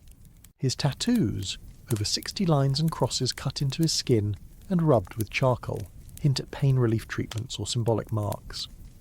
But his last days were marked by conflict. His right hand bore a deep cut, almost certainly from a defensive wound, inflicted 1 or 2 days before his death. His ribs and face showed bruises from blows. He had been in a fight. He had survived it. And then, in the mountains, someone finished the job. Blood analysis adds another layer. Traces of 4 different human blood types were found on his belongings. On one arrow there was blood from a red deer, suggesting a recent hunt. On another, the blood of a man. His cloak carried blood from 2 individuals. One theory is that Ötzi was part of a skirmish, fighting alongside or against multiple men. Perhaps he killed 1 or 2 and carried the marks of their blood on his gear. Perhaps he tended to injured companions. Either way, the evidence makes clear that he was not alone in violence. His death was part of a wider encounter. The angle of the arrow is telling. It entered his back from the left, high and behind the shoulder, in a downward trajectory. It was not the kind of wound made face to face. It was an ambush shot fired from behind and above. Whoever killed him did not challenge him openly. They struck him when his guard was lowered, perhaps as he climbed the slope. And the fact that the arrow shaft had been pulled out, leaving the arrowhead buried, suggests that someone wanted to hide evidence or prevent identification. After the shot, Ötzi likely staggered, bled out, and died within minutes. Why did someone kill him? Here we enter the realm of possibilities, not certainties. Was it a feud within his own community, a dispute over land, cattle, or honour? Was he a fugitive, fleeing revenge? Or was he caught in a raid, ambushed by rivals in a high pass. The copper axe he carried was no ordinary tool. At the time, copper was a precious material, not widely available. It could mark him as a man of high status or unusual connections. Some archaeologists suggest he may have been a local leader, a craftsman, or someone whose possessions made him a target. Others argue the axe was why he was killed, the equivalent of a weapon worth stealing. Yet the axe was left behind. His bow, half finished, was also left behind. His quiver still held arrows. Whoever killed him did not loot his body. This is one of the strangest parts of the case. If robbery had been the motive, the killer would have taken the axe. Instead, they shot him and left his valuable belongings where they fell. Perhaps the killing was about revenge or honour, not wealth. Perhaps leaving the body intact was itself the statement. That his death, not his goods, was the point. Ötzi also shows us something about the scale of violence in early farming societies. Unlike the mass graves of Talheim or Schöneck, here we see an individual, not a massacre. But the intensity is the same. A dispute between men could escalate to lethal force, even in remote mountains. Violence was not reserved for great battles. It could take the form of a personal ambush, a feud carried into the high passes. Forensic science allows us to reconstruct the final moments in remarkable detail. CT scans reveal the path of the arrow. DNA tests identify blood traces. Pollen analysis from his stomach shows the last meal he ate, grain, meat, and herbs, just hours before he died. Even the state of his intestines gives clues to his stress levels. He had parasites, whipworm, and signs of chronic illness. He had worn arthritic joints, evidence of hard labour. His tattoos may have been treatments for pain. He was not a mythic warrior, but a man with sore knees, stomach trouble, and enemies. The ambiguity remains. Was Ötzi's death murder, warfare, or a feud? The distinction blurs in prehistory. A fight over land, a raid, or a personal vendetta could all look the same in bones. What his body does show us is that violence was deeply embedded in the lives of early farming people. He was not the victim of wild beasts or weather, but of another human hand. The arrow in his shoulder is a reminder that 5,000 years ago, high in the Alps, people were already killing each other with skill, intent, and perhaps planning. Ötzi's story also shows how much one body can reveal. Unlike skeletal remains in a mass grave, here we have clothing, tools, tattoos, stomach contents, and wounds together. It is a case study in the complexity of prehistoric violence. Was he hunted like prey? Was he betrayed by his own? We will never know. But his frozen body forces us to confront the fact that even the earliest farmers carried conflict with them into the mountains. And so the haunting question remains. If Ötzi could tell us his story, would he call himself a victim of war, of murder, or of something else entirely? Are chimpanzee ambushes a window into our past? For centuries, humans assumed that violence on the scale of war was unique to our kind, a product of weapons, armies, and civilization. We believed that other animals might fight over food or squabble for mates, but the organised, premeditated, and coalition-based killing of their own kind seemed like a uniquely human affliction. That assumption began to crumble in the second half of the 20th century, when researchers living among chimpanzees observed something shocking. Deliberate, coordinated violence not only within communities but against neighbouring groups. What unfolded in one Tanzanian forest challenged the comfortable boundary we had drawn between ourselves and the other apes. The events are now known as the Gombe-Chimpanzee War, though the term war carries with it a weight borrowed from our own species. It began in the early 1970s, when Jane Goodall and her colleagues had already been observing chimpanzees at Gombe Stream National Park for over a decade. By that time, the chimps were well habituated to human presence, and their social world had been mapped in extraordinary detail. There were dominant males, maternal lines, shifting alliances, and all the subtle dynamics of grooming, sharing, and rivalry that made up daily life. And then, the community split. The break was subtle at first. A small faction of chimpanzees began spending more time in the southern part of the range, while others held to the northern valleys. Over time, the division hardened. What had once been a single social group was now two. The northern faction became known as the Kasakila, the southern as the Kahama, and this fracture set the stage for something unprecedented in the annals of animal behaviour. Beginning in 1974, Casakila males initiated a campaign of deliberate organised raids against their former companions. These were not spontaneous outbursts of aggression, they were ambushes. A party of males, sometimes accompanied by females, would move quietly into Kahama territory, advancing cautiously, listening for signs of their rivals. If they encountered a lone Kahama male, the outcome was brutal. The Kasakala coalition would leap upon him, biting, beating, tearing at his flesh, until he was incapacitated or dead. Then they would vanish, leaving the broken body behind. Over the next 4 years, this pattern repeated. Male after male from the Kahama group was picked off in ambushes. Some attacks left bodies too mutilated to survive. Others drove survivors into hiding. Females were sometimes harassed, beaten, or absorbed into the Kasakila group, but the systematic focus of the raids was the elimination of Kahama males. By 1978, the Kahama community no longer existed. The Kasakila had absorbed their range and females, and their rivals were annihilated.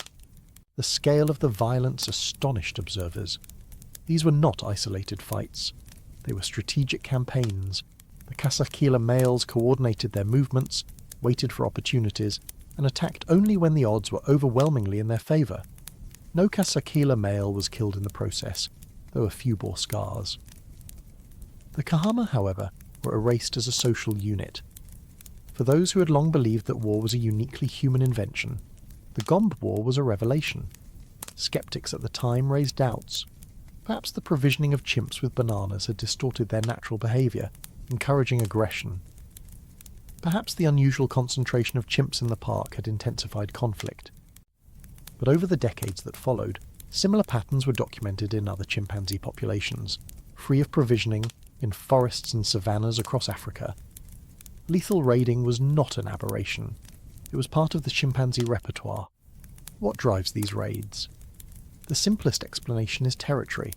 Chimpanzee groups, or communities, defend ranges that provide access to fruiting trees, hunting opportunities, and safe nesting sites. By eliminating neighbouring males, a group can expand its range and secure more resources. Females from the defeated group may also be recruited, increasing reproductive opportunities. In this sense, raiding pays dividends in both food and reproduction. It is not violence for its own sake, but violence as a strategy. This makes the Gombe War all the more unsettling as a mirror for our own species. Here were apes, our closest relatives, demonstrating not only lethal violence, but coalitionary violence. Individuals banding together to achieve what none could accomplish alone. Attacks planned, opportunities exploited, victims dispatched when most vulnerable. These are not accidents of passion. They are coordinated killings, and they look disturbingly like the roots of warfare. The details are grim. In one attack, a young Kahama male was cornered by 5 Kasakila. They pinned him to the ground, bit into his face and genitals, and pounded his body until he no longer moved. Another time, a wounded Kahama male attempted to flee, but was pursued and mauled until death. Goodall herself, writing in her field notes, described the scenes with horror. She admitted that after years of watching the affectionate bonds, playful youngsters, and tender maternal care of chimps, she had not imagined them capable of such cruelty. To see them dismember one another, to see them plan attacks, was a profound shock.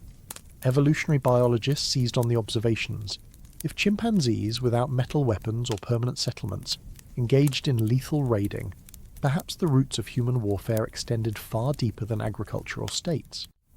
Perhaps our common ancestor, 6 or 7 million years ago, already possessed the seeds of coalitionary violence. In that view, the organised killing of neighbours is not something humans invented in Mesopotamia, but something inherited from an ape lineage long before. The implications are heavy.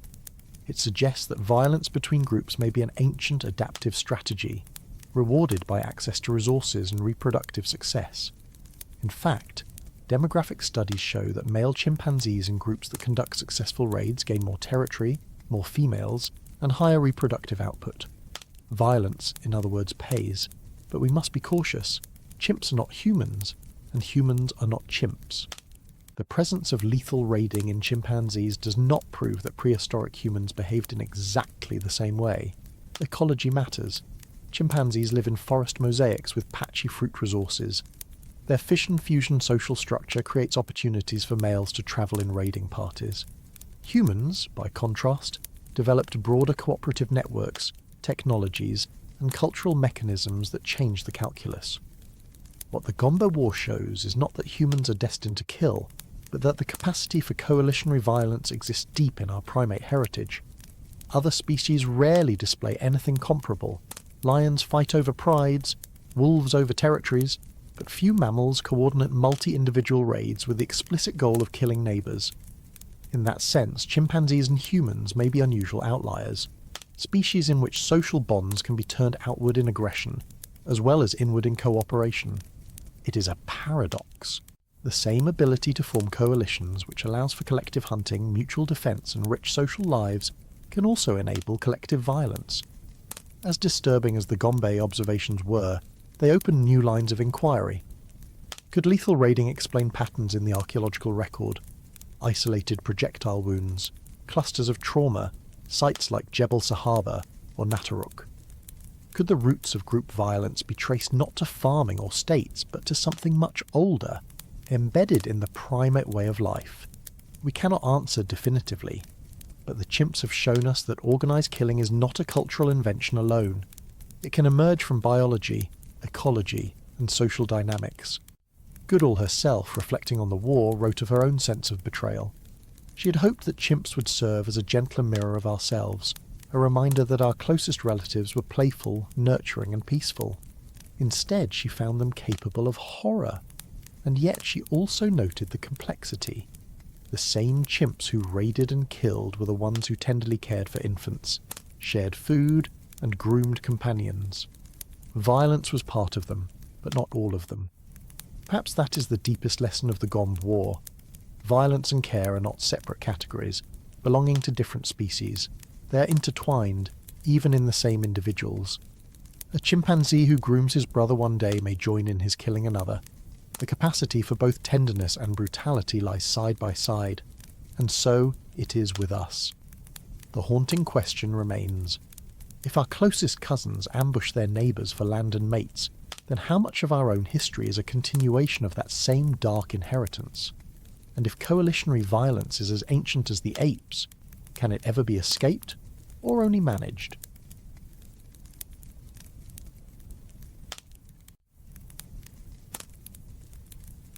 Why do some apes make love instead of war? If chimpanzees show us that coalitionary violence has deep evolutionary roots, bonobos remind us that primate life can follow a very different path.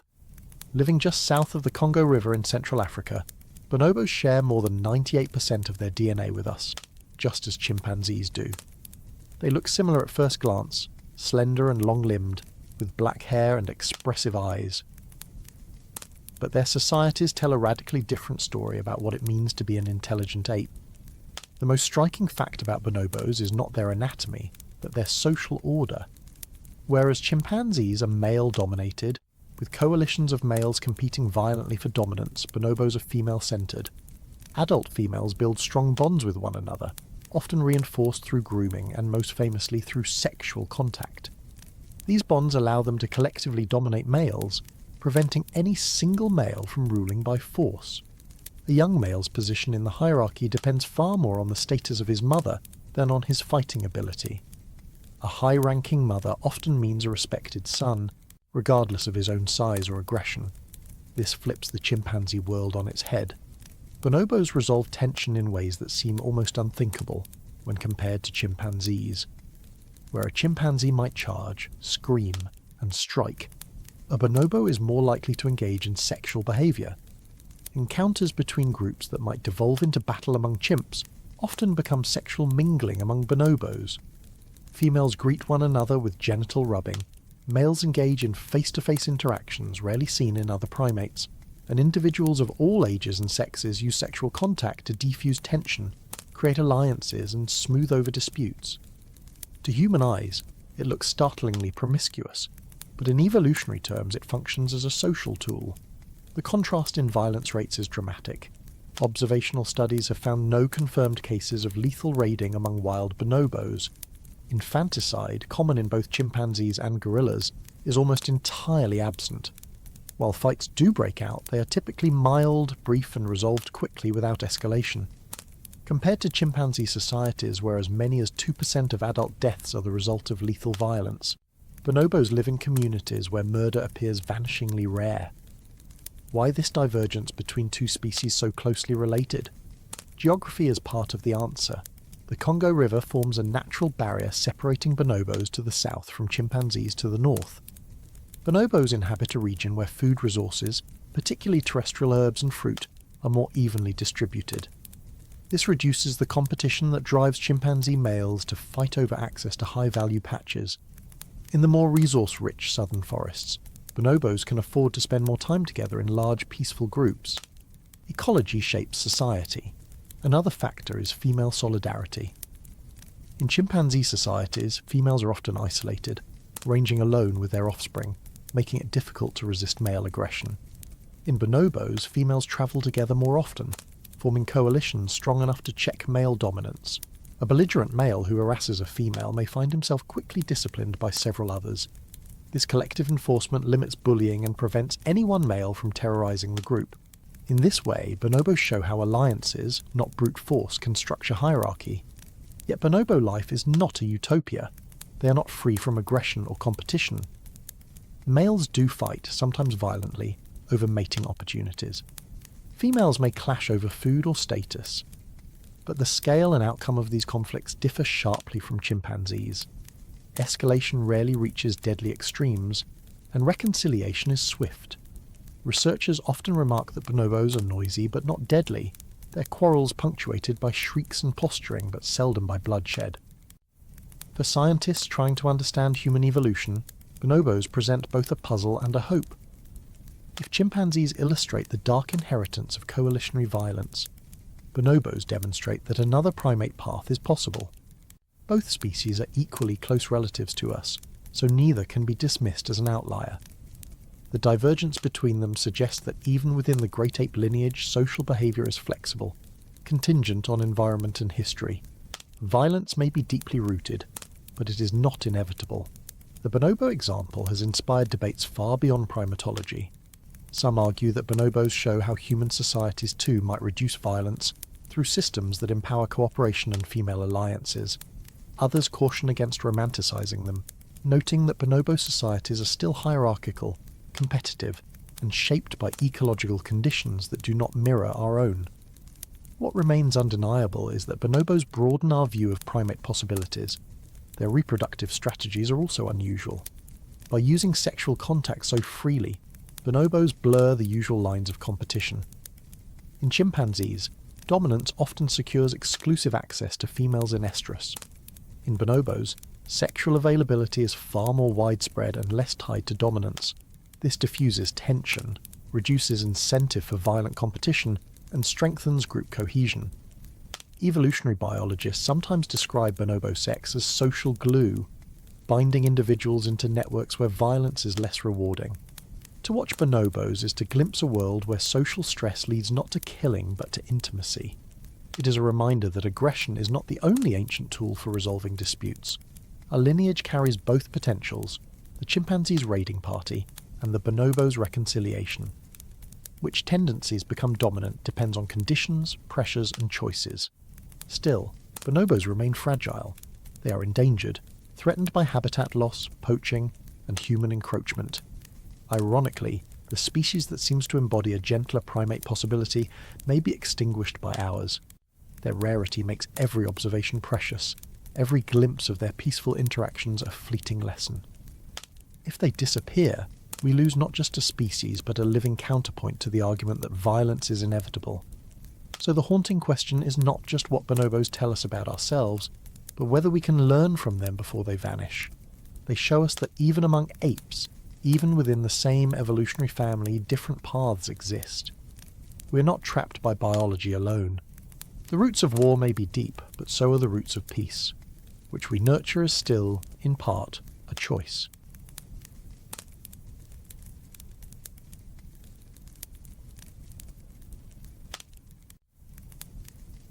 Is violence written into our DNA? It is a question that makes people uneasy. because if the answer is yes, then it seems to rob us of agency. It suggests that every punch thrown in a bar, every battle fought on a field, every war ordered by a leader might not just be history or circumstance, but a whisper carried from molecules inside our cells. And yet, as with most things in biology, the truth is far more complicated, more tangled, and less comfortable than either a simple yes or no. When scientists first began looking for the roots of aggression in human biology, they naturally started with neurotransmitters, the chemical messengers of the brain. Serotonin, dopamine, norepinephrine all regulate mood, impulse control, and decision-making. Too little serotonin, and individuals may struggle to regulate impulses. Too much dopamine, and risk-taking behaviour may spike. But behind the levels of these chemicals lie the genes that regulate them, shaping how they are produced, how they are broken down, and how they influence neural circuits. One of the most famous of these genes is MAOA, monoamine oxidase A, sometimes nicknamed the warrior gene. It produces an enzyme responsible for breaking down neurotransmitters like serotonin and dopamine. Variants of this gene can alter how active the enzyme is. A low-activity variant leads to slower breakdown of these neurotransmitters, creating higher levels in the brain. At first glance, this might seem beneficial. After all, more serotonin often correlates with stability. But the brain is not so straightforward. In individuals carrying the low-activity MAO variant, studies have found an increased likelihood of impulsive aggression, particularly when coupled with adverse childhood environments such as abuse or neglect. This interaction is critical. Having the gene variant alone does not doom someone to violence. In fact, many carriers live peaceful lives, never showing heightened aggression. It is the interaction of gene and environment that matters, a theme that repeats across the study of human behaviour. In twin studies, where identical and fraternal twins are compared, researchers have found that genetic influence on aggression is measurable but not absolute. Roughly a third of the variation in aggressive behaviour can be attributed to genetics, while the rest arises from environment, upbringing, social context, and chance. The idea of a warrior gene spread quickly into popular culture, often oversimplified into headlines declaring that violence could be predicted by a blood test. Court cases even attempted to use MAOA variants as partial defences, arguing diminished responsibility due to biological predisposition. But science has always been more cautious. Genes create probabilities, not destinies. They tilt the scales slightly, but never write the script. Looking deeper into our evolutionary past, the persistence of aggression-related genes makes sense. A capacity for violence can be adaptive in certain contexts. An individual who defends resources, retaliates against threats, or asserts dominance may leave more descendants. In a world of predators and rivals, aggression was not merely tolerated but sometimes rewarded. But equally, excessive aggression could be disastrous. Someone who fought too readily risked injury, exile, or death. Natural selection then seems to have balanced aggression, not by eliminating it, but by keeping it available, variable, and context-dependent. Beyond MAOA, many other genes have been implicated. Variants in the serotonin transporter gene S, LC6A4, in dopamine receptors such as DRD2 and DRD4, and in genes regulating stress response like COMT, all show associations with aggression in certain populations. But always the same caveat returns.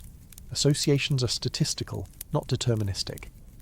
Two people can carry the same variant and lead very different lives, one peaceful and one violent. The difference lies in environment, culture, and personal history. The environment in turn can leave its own mark on gene expression through processes known as epigenetics. Stress in early childhood, exposure to violence, malnutrition, and neglect can all alter how genes related to neurotransmitters are expressed. A child raised in a violent household may grow into an adult whose stress response system is hyperreactive, their genes effectively tuned towards vigilance and aggression. Another child, with the same genetic variants but raised in a supportive environment, may never show the same pattern. The story is not only about what genes you inherit, but about how life experiences shape their expression. Animal studies underline this complexity. Mice bred with low levels of MAOA show heightened aggression under stress, but not in all conditions. In peaceful, enriched environments, their aggression does not differ significantly from other mice. Even fruit flies demonstrate similar interactions. Small genetic tweaks can alter aggression, but only in particular environmental contexts. Violence, then, emerges not as a straight line from DNA to behaviour, but as a web of influences, genes and context weaving together into outcomes. This brings us to the haunting question: are humans condemned to carry an aggressive streak because it is etched into our biology? Or can culture, law and cooperation suppress those tendencies? Modern homicide rates suggest that while violence remains, it has declined dramatically over millennia. This suggests that even if our DNA carries the capacity for aggression, social structures and norms can redirect it, channel it, or suppress it. Genes load the dice, but environment rolls them. There is also the uncomfortable matter of interpretation. When we look for genetic correlates of aggression, we must be careful not to confuse cause with correlation, or to use biology as an excuse for behaviour. The history of linking genetics to violence is fraught with misuse, from eugenics movements to simplistic narratives of born criminals. Modern science is more humble. It acknowledges genetic influences, but insists that no single gene can explain the vast spectrum of human violence, from intimate partner abuse to organised warfare. Those phenomena are far more complex, involving economics, politics, identity and culture. If anything, the study of aggression genes highlights our species' plasticity. We carry the potential for violence, encoded in our DNA alongside the potential for empathy, cooperation and creativity. Whether aggression dominates depends not only on genetic predispositions, but on the scaffolding of culture and society that surrounds us. The same biological machinery that can produce violence in one setting can produce resilience, assertiveness, or protection in another. So is violence written into our DNA? In part, yes. But so is the capacity for peace. What the genes show is not that we are doomed, but that we are flexible. We are animals shaped by millions of years of natural selection, but also creatures who invent law codes, write literature, and build institutions to constrain our darker impulses. The genes of aggression whisper, but they do not command. The story of humanity is not whether violence exists in our DNA, it is whether we can continue to choose what we do with it. The story of the warrior gene did not begin in a courtroom or in a tabloid headline. It began quietly, in a long-term research project on the far side of the world. In the early 1970s, a group of scientists in Dunedin, New Zealand began following the lives of just over 1,000 children born in that city. Their goal was simple but ambitious: to track development across a lifetime, combining biological, psychological and social data in a way no one had attempted before. These children were tested regularly, interviewed and observed, their lives documented as they unfolded over decades. No one at the time knew this project would one day shape the way we talk about genes and violence. By the late 1990s, the Dunedin study had gathered a treasure trove of data. It had records not only of health and education, but of adversity. Children who had grown up in stable homes, and children who had endured abuse, neglect, or chaos. When researchers combined this social data with genetic testing, one striking pattern appeared. Boys who carried the low-activity variant of the MAOA gene, and who had also suffered abuse in childhood, were significantly more likely to show antisocial or violent behaviour as adults. Boys with the same gene but without abuse did not show the same outcome. And boys who had endured abuse but did not carry the low-activity variant fared better too. It was the interaction that mattered. This finding, published in the year 2002, was one of the first clear demonstrations that genes and environment work together in shaping behaviour. It cut against the idea of pure genetic determinism. No one was doomed by their DNA. At the same time, it showed why some children emerge from harsh environments more resilient than others. Genes could tilt the balance, but they only did so in certain contexts. The implications were enormous. On the one hand, it offered a powerful reminder of the importance of childhood environments. If violence in adulthood could be reduced by preventing abuse in childhood, then interventions in early life were not just socially just, but biologically impactful. On the other hand, it raised thorny ethical questions. Should courts consider genetic predispositions when sentencing? Could insurance companies misuse genetic risk factors? Was it dangerous to label a child as biologically at risk of violence? The Dunedin study itself was careful, humble, and cautious. It never claimed to have found a violence gene. It simply showed how one piece of biology, MAOA, could make a difference when life pushed hard enough in the wrong direction. For scientists, the lesson was clear.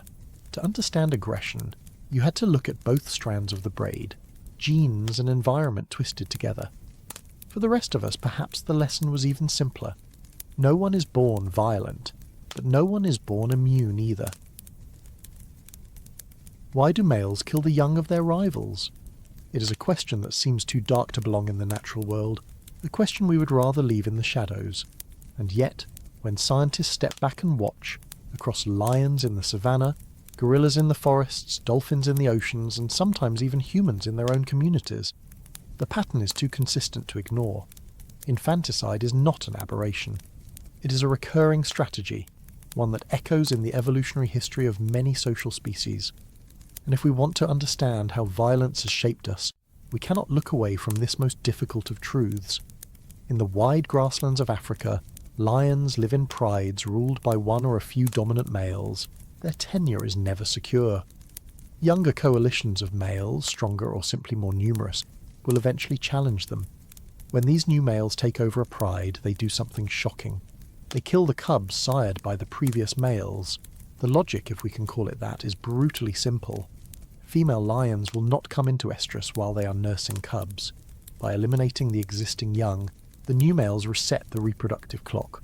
Within weeks, the mothers will be fertile again, and the invaders can father their own offspring. It is not cruelty for cruelty's sake. It is biology, honed by selection.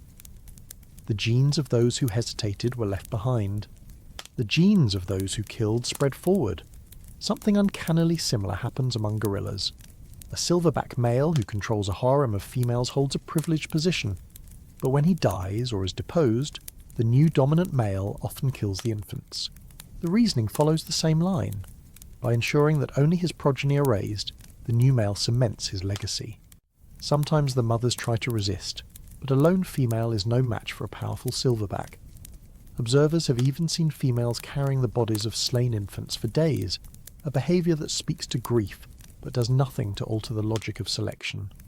The replacement male gains in reproductive terms, and the cycle continues. Even in the water, where we tend to romanticize animals as playful or serene, the story repeats. Dolphins, famous for their intelligence and charisma, have been documented killing the calves of rival males. In some cases, they have been seen ramming or biting a young dolphin to death, again driving the mother back into fertility. For a long time, such reports were dismissed as anomalies, because it was hard to reconcile them with the idea of dolphins as gentle companions of sailors and swimmers. But the evidence is now too consistent. Violence against infants is part of their repertoire, as much as social bonding or cooperative hunting. So what about humans? Did our species inherit this darker pattern? The archaeological record is sparse when it comes to infanticide, partly because infant bones are so fragile and rarely survive. But historical and ethnographic evidence shows that the killing of infants has been practiced in many societies for many reasons. Some of those reasons may seem disturbingly close to the strategies of lions or gorillas. In small-scale societies under severe pressure, a child fathered by a rival may have been seen as a drain on resources or a threat to lineage continuity. There are also records of stepfathers being more likely to kill infants than biological fathers, a trend that fits the evolutionary logic observed in other species. It is uncomfortable to say aloud, but human violence is not disconnected from the broader animal kingdom. Of course, human infanticide has also taken other forms. In some cultures, it was linked not to male reproductive competition, but to resource scarcity, gender preference, or social rules about legitimacy. In ancient Rome, unwanted infants were sometimes exposed on hillsides, left to die, or to be taken in by strangers. In classical Greece, similar practices occurred, often framed as household decisions about inheritance or family balance. In some hunter-gatherer groups recorded by anthropologists, infants born too close together in time might be killed because the mother could not feed two at once.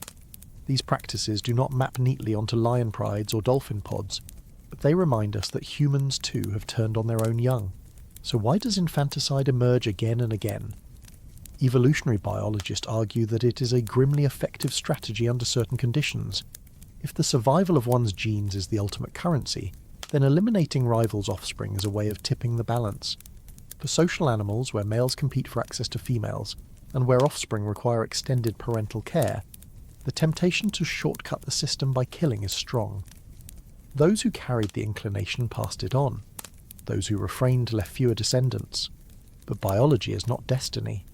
In many cases, infanticide is countered by counter-strategies. In lion prides, females sometimes band together to defend their cubs. Among gorillas, females may transfer between groups to reduce the risk. In dolphins, alliances of males compete not only by aggression, but by forming coalitions, diluting the incentive for any one male to kill. And in humans, cultural rules, moral codes, and laws have long worked to suppress infanticide. In fact, one of the striking differences between humans and other animals is the degree to which we have built systems to protect the vulnerable. The very horror we feel when we hear of infant killing is itself part of the story. It shows how deeply other instincts, nurturing, empathy, kinship, run in our species. The ambiguity, though, never disappears. Anthropologists who study infanticide in humans often stress that it is not uniform. Rates vary wildly across cultures and eras. In some communities it was rare or absent, in others it was common. This variability suggests that while the capacity may exist in our evolutionary toolkit, it is strongly shaped by environment and culture. In times of scarcity or upheaval, the darker strategies emerge. In times of stability, they fade into the background. The archaeological record occasionally offers a glimpse. In some prehistoric cemeteries, infants appear to have been buried in unusual ratios, suggesting selective survival. In other sites, trauma marks hint at deliberate killing, though it is often difficult to separate accident from intent. What we can say with more confidence is that humans, like other primates, carry both the urge to protect and the urge to destroy, and which one dominates depends on circumstances far larger than any one family. The question that lingers is this: did infanticide leave a lasting mark on human evolution? Some researchers suggest it did. If male infanticide was once common, it may have driven females to evolve counter-strategies. Hidden ovulation, for example, could make it harder for males to know which infants were theirs. Extended social networks, where multiple males invested in a group, could dilute the risk. And perhaps the very structure of human families, where cooperation between parents and kin is so central, arose in part as a defence against the vulnerability of children.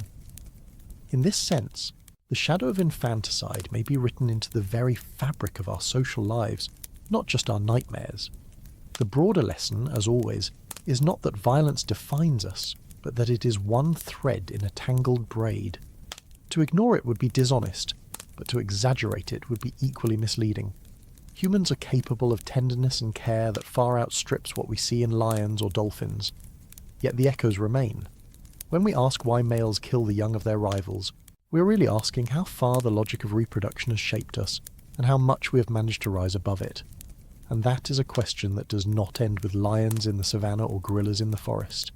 It follows us into the deepest chambers of our own history.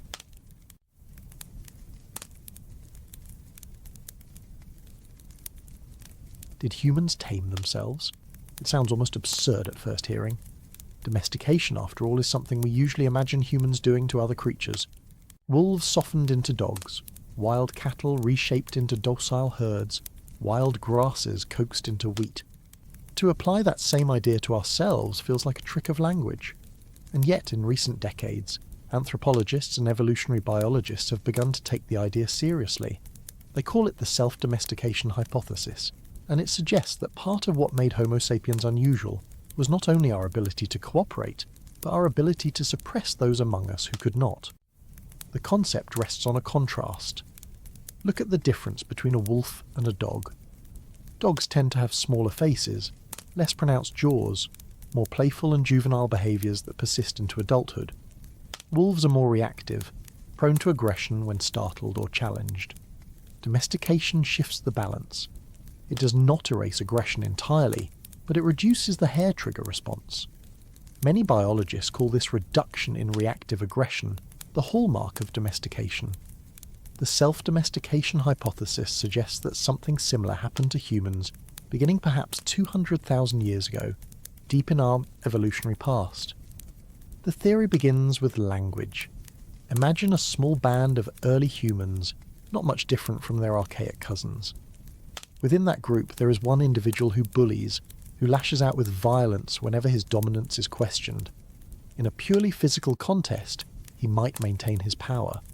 But what if the others can speak to one another, can conspire, can share grievances around the fire? Suddenly the bully faces not a single rival, but a coalition. And when that coalition decides that enough is enough, the bully does not last long. Anthropologists call this dynamic a reverse dominance hierarchy. Unlike a troop of chimpanzees, where the most violent alpha may hold on to power by sheer force, humans could bring together words, whispers, and plans. Coalitions mattered more than muscles. Over time, this dynamic may have reshaped our species. Those who could not control their tempers, who resorted to constant violence, were at greater risk of being exiled, executed, or simply ignored. Those who could cooperate, who could laugh, who could smooth conflicts with words, survived and passed on their traits. The result, over tens of thousands of years, may have been a slow but steady selection against reactive aggression. In other words, we became less wolf-like, more dog-like. We tamed ourselves. There is some evidence for this idea in our very anatomy.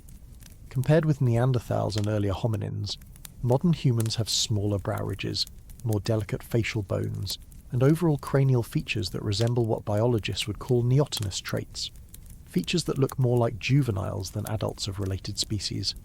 Our faces are shorter, our jaws reduced, our teeth smaller. These changes parallel what happens in domesticated animals. Foxes bred in Russian experiments to be tamer developed floppy ears, shorter muzzles, and more playful behaviour. Humans show no floppy ears, of course, but the broad trend is suggestive. It is as if the path of least resistance was not toward fiercer warriors, but toward subtler diplomats. But how could such a process sustain itself? Part of the answer may lie in execution.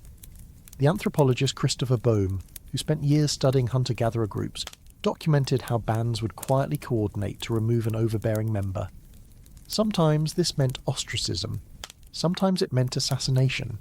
The group would plan together and strike when the bully least expected it. Boehm argued that this was not just occasional justice, but a system that shaped human evolution. By keeping potential alphas in check, by refusing to let any one individual dominate by sheer violence, humans created a new kind of society.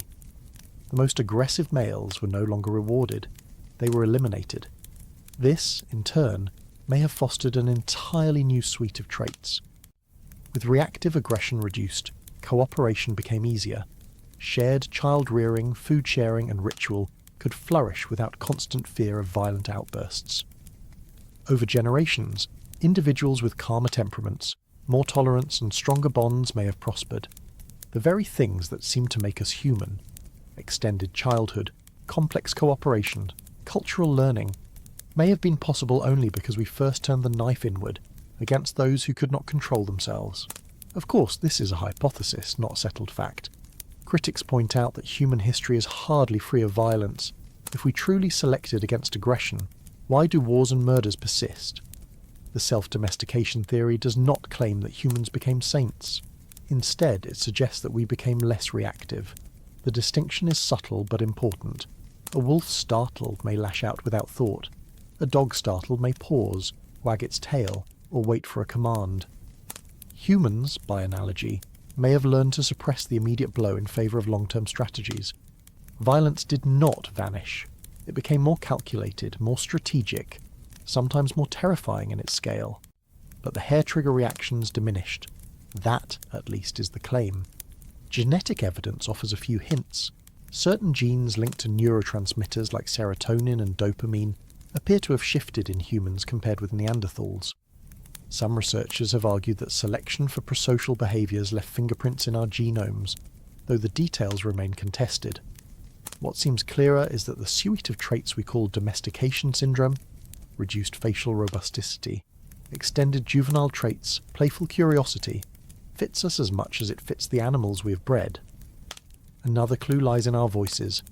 Some anthropologists suggest that the shortening of the human face, part of this domestication trend, altered our vocal tract. That change may have enabled a wider range of sounds, making complex language possible. If so, then language both triggered and was amplified by self-domestication, creating a feedback loop. More speech enabled more coalitions selected against violent alphas, reduced aggression reshaped faces enabled clearer speech. Round and round it went, until we arrived at something recognisably human. The consequences reach even further. Consider our tolerance of strangers. For much of the animal world, encountering an unfamiliar adult is a recipe for aggression.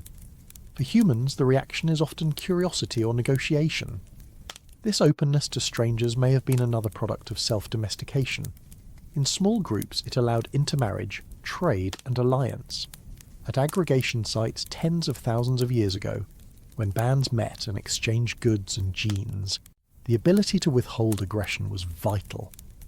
Without it, contact would have dissolved into bloodshed every time. With it, culture could spread, innovations could move, and populations could expand. Yet the haunting question remains: did humans truly tame themselves, or are we simply reading back our own metaphors? When we call ourselves domesticated, we risk implying that some gardener's hand shaped us. But no one stood above humanity to cull the violent and reward the meek. It was our own groups, our own coalitions, our own whispered agreements that did the work. In that sense, the idea is humbling. We did not transcend our animal past by sheer genius or by divine spark. We did it by quietly conspiring to take down the bullies. Still, the theory has gaps. Not every human society punishes aggressors with equal zeal. In some settings, violent individuals still rise to power. History shows us empires ruled by conquerors, tyrants, and warlords. Self-domestication may have set the baseline, but cultural variation layered on top can tilt the balance back and forth. This is why the hypothesis remains debated. Did evolution really prune our species in this way, or did culture alone do the heavy lifting? The fossil record can hint, genetics can whisper, but no one can yet prove it. What is undeniable is that humans occupy a peculiar middle ground. We are not the most violent primates, but we are far from the gentlest. We live in societies where cooperation and trust can scale to millions, but also in societies where those same millions can be mobilized for war. To call this paradox self-domestication is to remind ourselves that the taming, if it happened, was always fragile, always partial. We may have turned down the volume on reactive aggression, but we did not erase the song entirely. So did humans tame themselves? Perhaps the better question is, did we create the conditions where those who could not control their violence fell away, leaving behind a slightly calmer, slightly more sociable version of ourselves? If that is true, then the foundations of everything we call civilization rest not only on stone tools and fire, but on whispers in the dark, on coalitions against the bullies, on the quiet courage to stand together and say, enough. And perhaps the haunting question to end on is this: if we once managed to tame ourselves, can we do it again, in the face of the new forms of violence we have invented?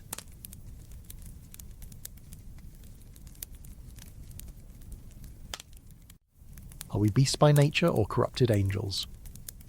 This is one of those questions that refuses to die, resurfacing again and again across centuries of human thought. Every time violence surges in the world, it feels urgent. Every time peace seems possible, it feels naive. And when bones and stones from the deep past confront us with evidence of both brutality and care, we search for frameworks to interpret what we see. Long before archaeologists dug through mass graves, or anthropologists watched chimpanzees ambush each other in the forest, philosophers grappled with the puzzle of whether violence is innate to humans or the product of circumstance. In the writings of Aristotle in the 4th century BCE, we find one of the earliest systematic attempts to think about human nature in this regard. Aristotle described humans as political animals, beings who are meant to live in communities, who achieve their fullest lives not in isolation but in the polis, the structured city-state. For him, violence was not the essence of humanity. Rather, the capacity for reason and speech, the ability to deliberate about justice and injustice, distinguished us from other animals. But Aristotle was no utopian. He recognized that war, conflict and domination were constant features of his world.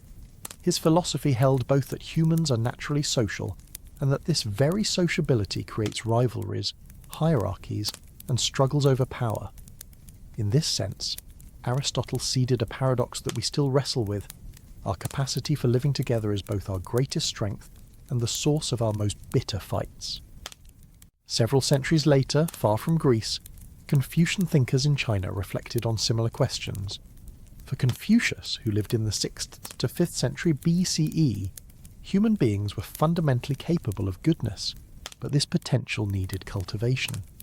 Proper conduct, ritual, and education were the means by which people learned to live in harmony.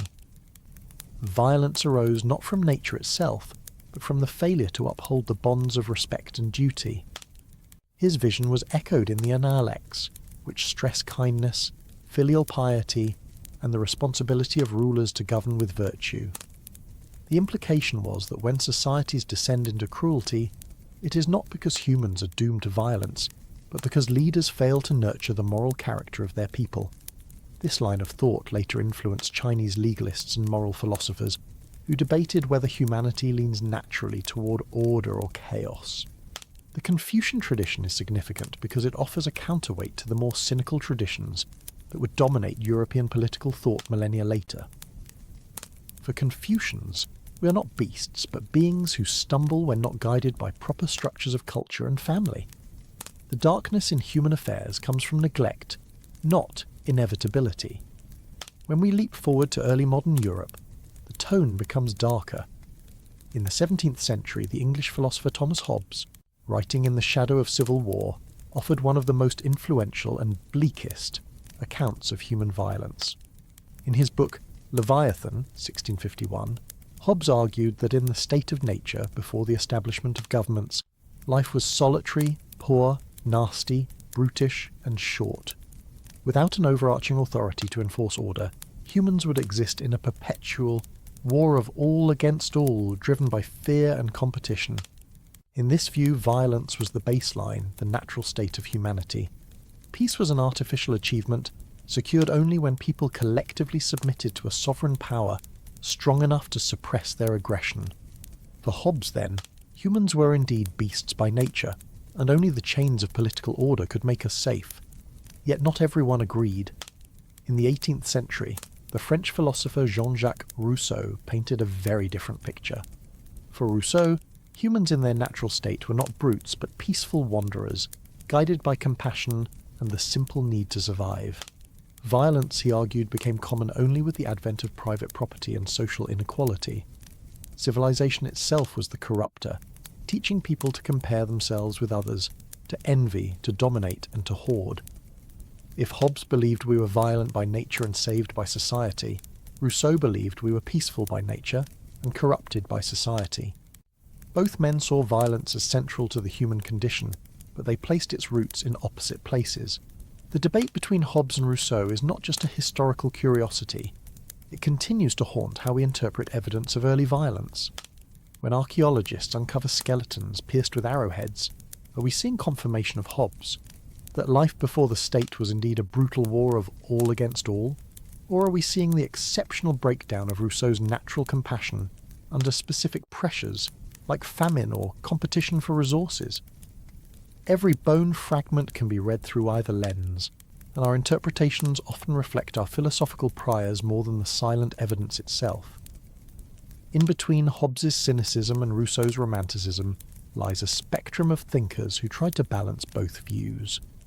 The Scottish philosopher David Hume, for instance, acknowledged human self-interest, but also emphasised our natural capacity for sympathy. He believed that both selfishness and compassion were part of our nature, and that social institutions could amplify one or the other. Similarly, the German philosopher Immanuel Kant argued that humans carried both unsocial sociability and a rational drive toward peace. For Kant, the violent conflicts of nations might paradoxically push humanity toward a cosmopolitan order, where reason eventually tames aggression.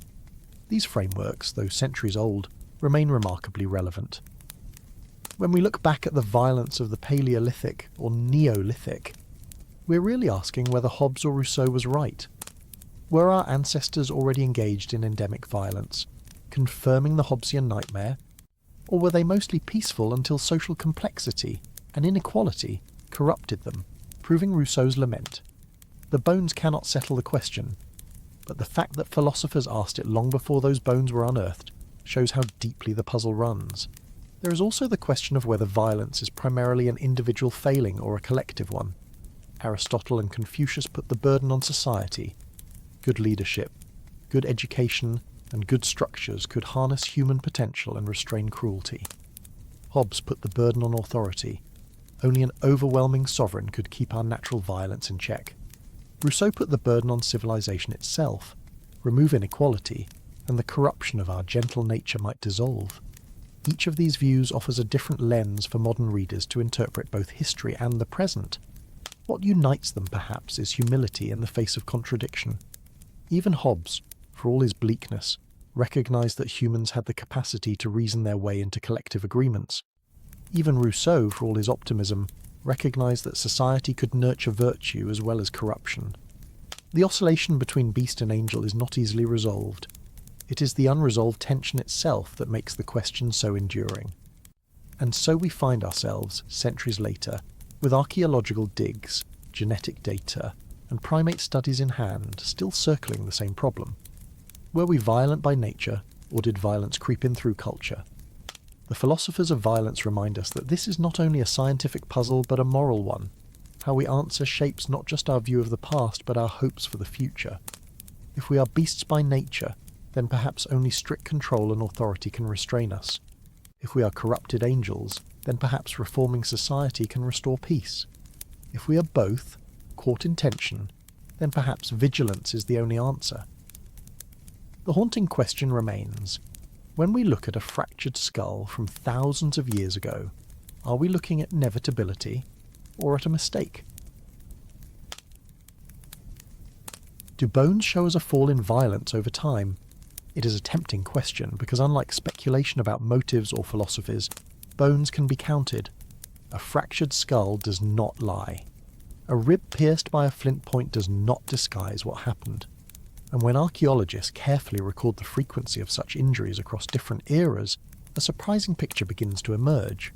For all the horror of our written history with its empires and invasions, the story told by prehistoric skeletons suggests that the most dangerous time to be alive may have been before the rise of cities, before kings, before armies, when people still lived in small bands and early villages. Evidence from the Mesolithic period, roughly 10 to 7,000 years ago in many parts of Europe, suggests astonishingly high levels of lethal violence. At certain sites, as many as 15% of the recovered skeletons show signs of violent death. That means that nearly 1 in 7 people carried fatal trauma from weapons or blunt blows. Some had arrowheads still lodged in their bones. Others had skulls crushed by clubs or axes. Entire cemeteries bear the mark of conflict, sometimes with men, women and children all represented among the dead. It is an arresting contrast. Groups too small to field armies nonetheless managed to inflict death on their neighbours at levels that dwarf those of later centuries. Why would violence be so common in a world with so few people? One explanation is that in sparse populations, each group's access to territory and resources was fragile. A lagoon teeming with fish, a valley with good game, a riverbank suited to seasonal campfires. Such places would have been both obvious and limited. Without fixed states to mediate disputes, quarrels could escalate into raids, raids into reprisals, reprisals into running feuds.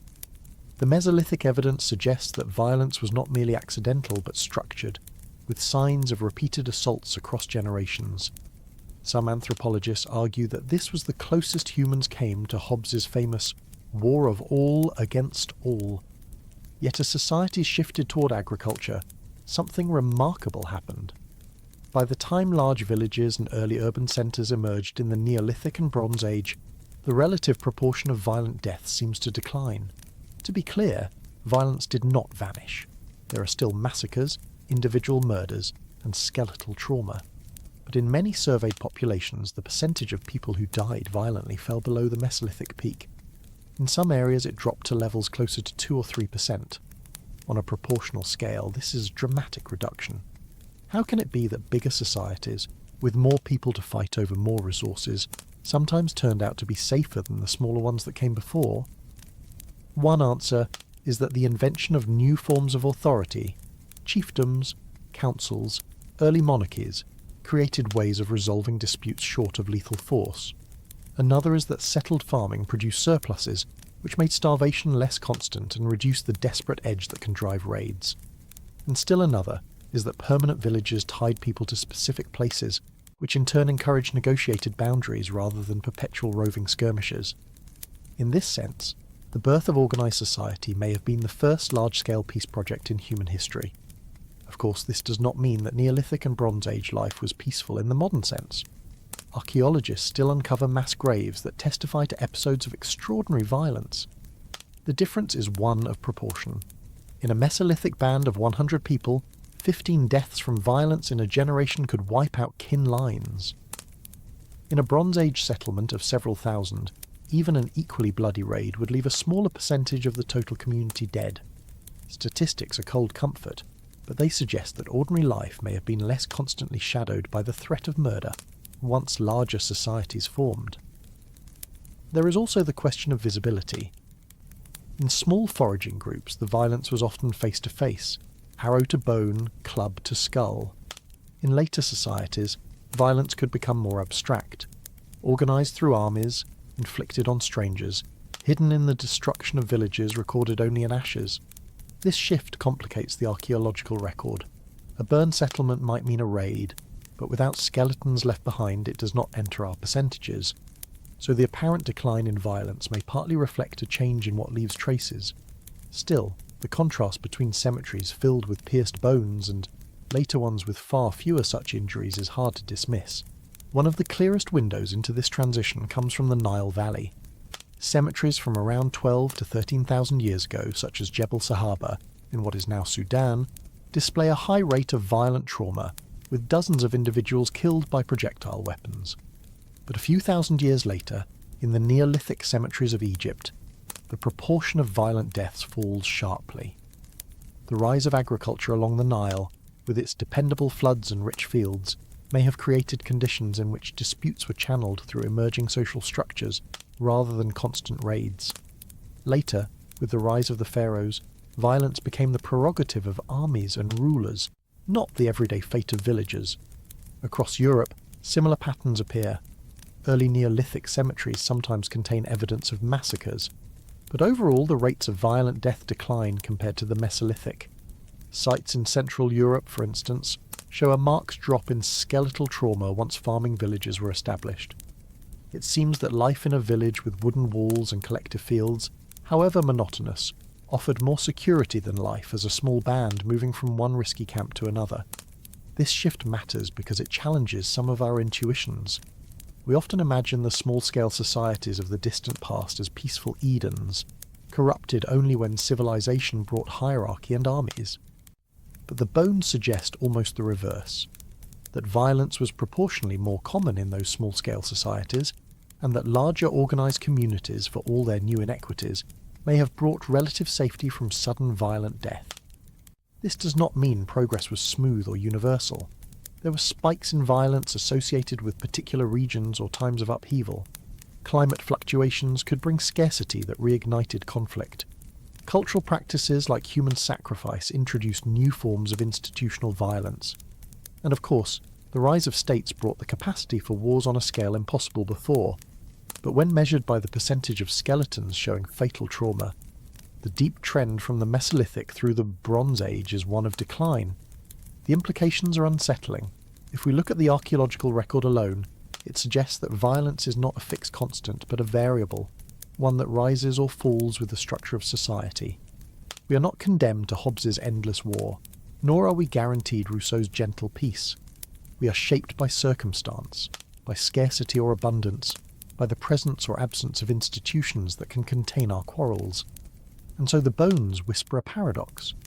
The invention of agriculture, often blamed for inequality and drudgery, may also have reduced the likelihood of dying violently. Cities, often cursed for corruption and crowding, may also have made it easier to survive without killing one's neighbours.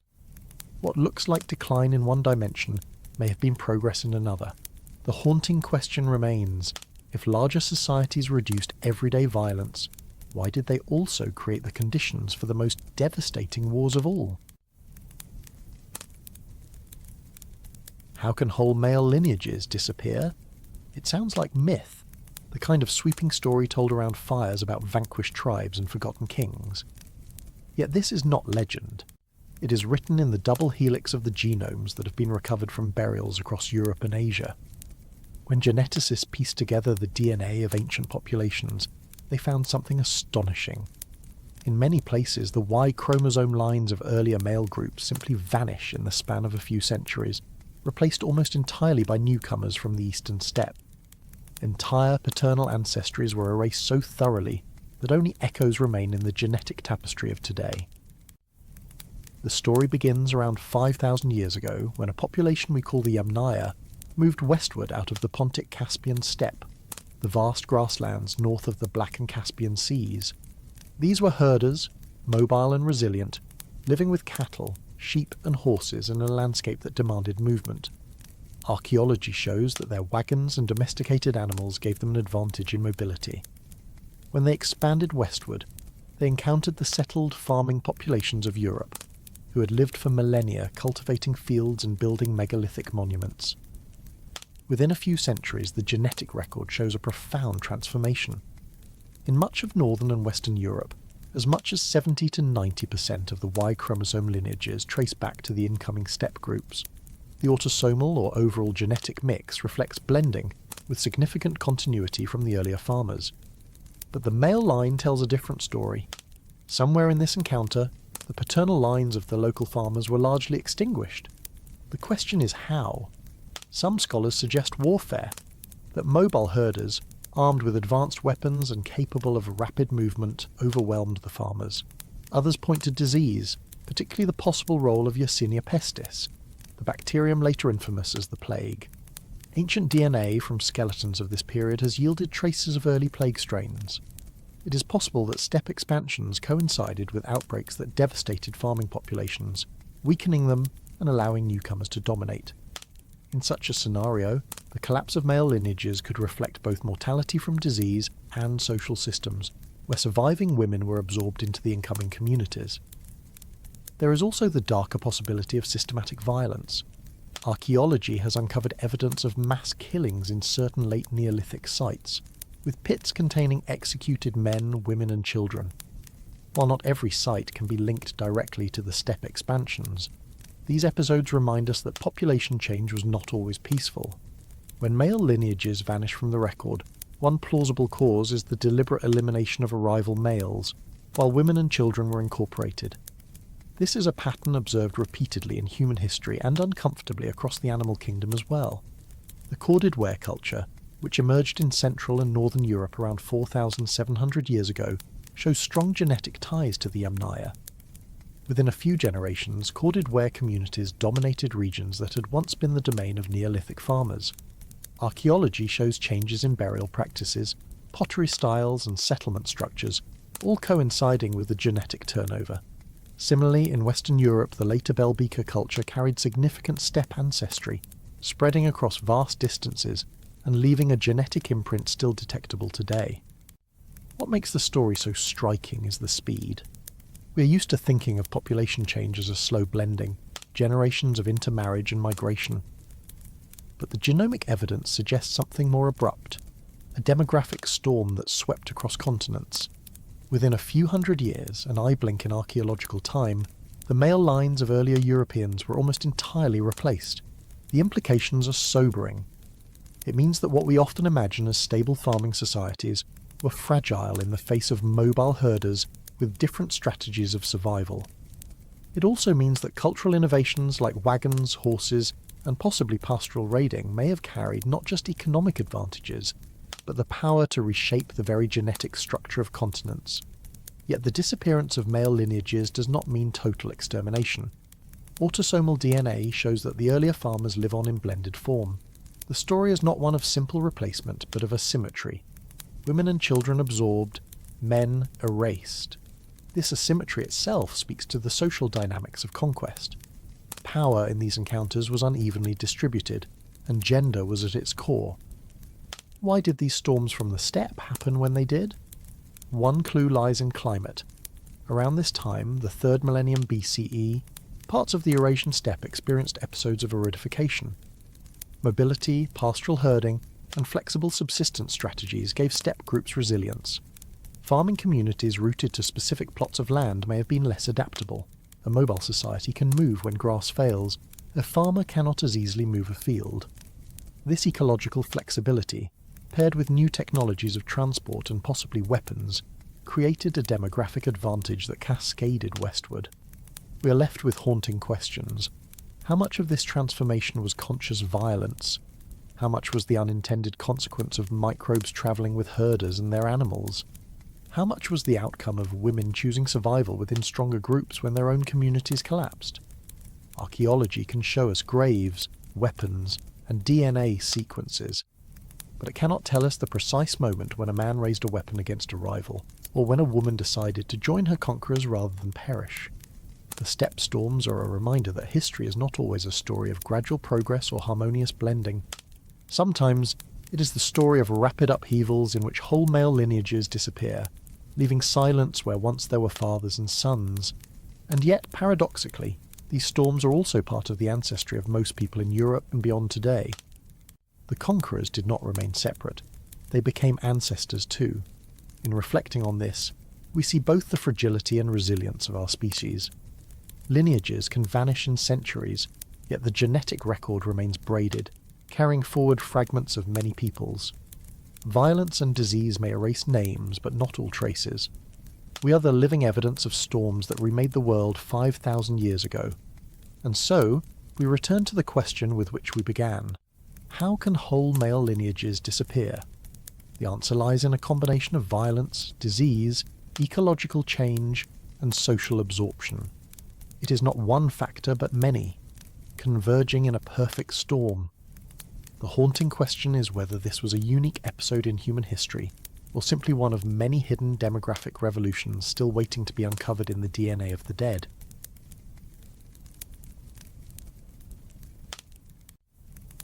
If the genetic storm of the steppe swept across Europe broadly, it reached hurricane force at the western edge of the continent. Iberia, the peninsula that would later become Spain and Portugal, shows one of the starkest cases of male line replacement ever recorded. Ancient DNA studies have revealed that around 4,500 years ago, nearly all local Y chromosome lineages vanish, replaced almost entirely by steppe-derived ones. The overall ancestry of the population remained mixed. Women from earlier Iberian farming groups were still present in large numbers, but the paternal lines were almost wholly reset. This is not a trivial footnote. It means that within only a few centuries, the male descendants of Neolithic Iberians, who had farmed and built monumental structures for millennia, disappeared from the record. The women of those communities carried their children into a new genetic future, but their husbands, fathers and sons did not survive in the same way. The mechanism of this turnover is still debated. Was it direct violence, raiding and killing of men? Was it the spread of plague that disproportionately affected farming settlements?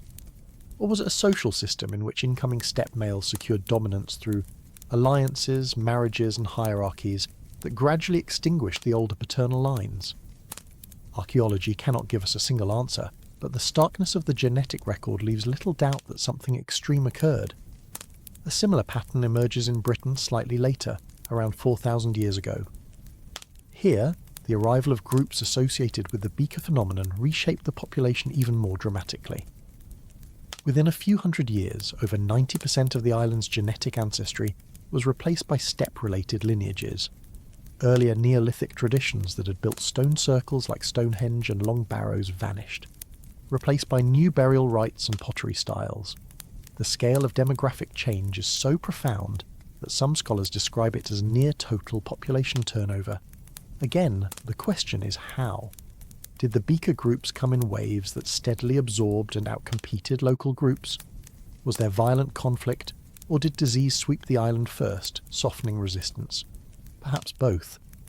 The archaeological record shows continuity in monuments. Stonehenge was still in use after the newcomers arrived. But behind the rituals, the genetic makeup of the people had shifted almost entirely. The stones endured, but the families who built them did not. Taken together, Iberia and Britain illustrate the extremes of the steppe storms. These were not slow blends, but sudden ruptures in population history, reshaping not only cultures, but the very ancestry of those regions.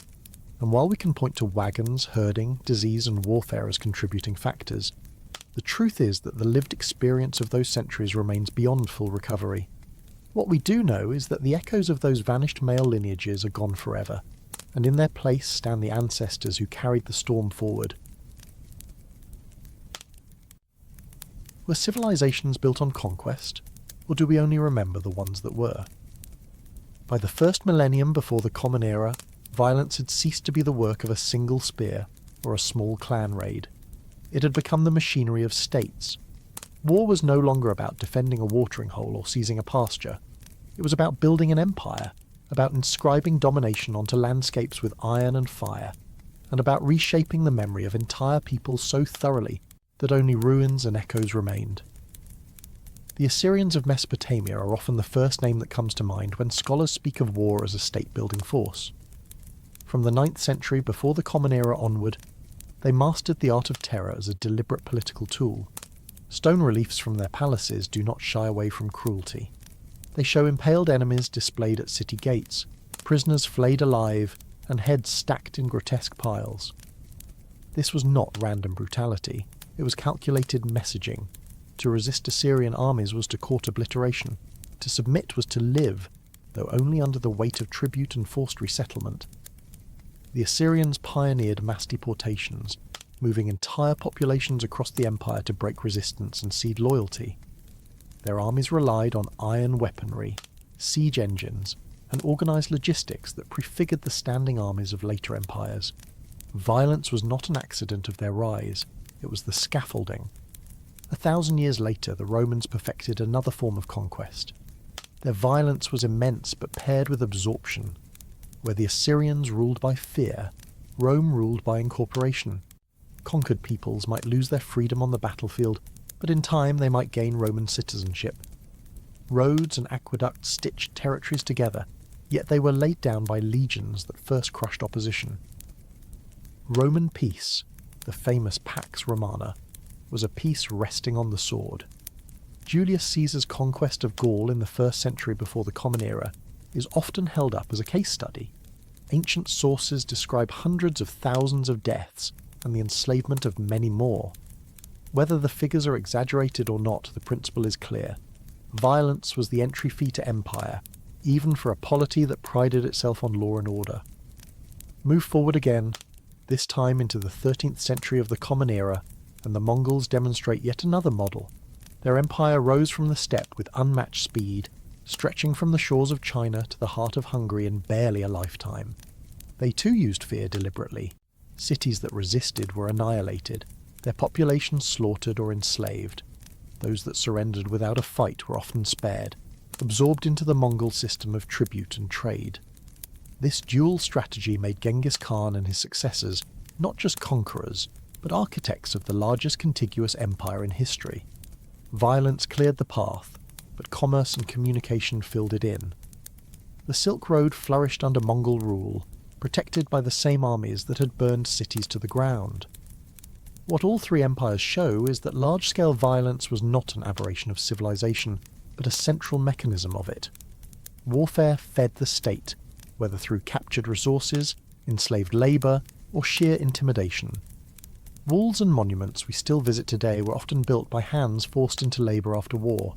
The great libraries, the temples, the roads, many rest on bones.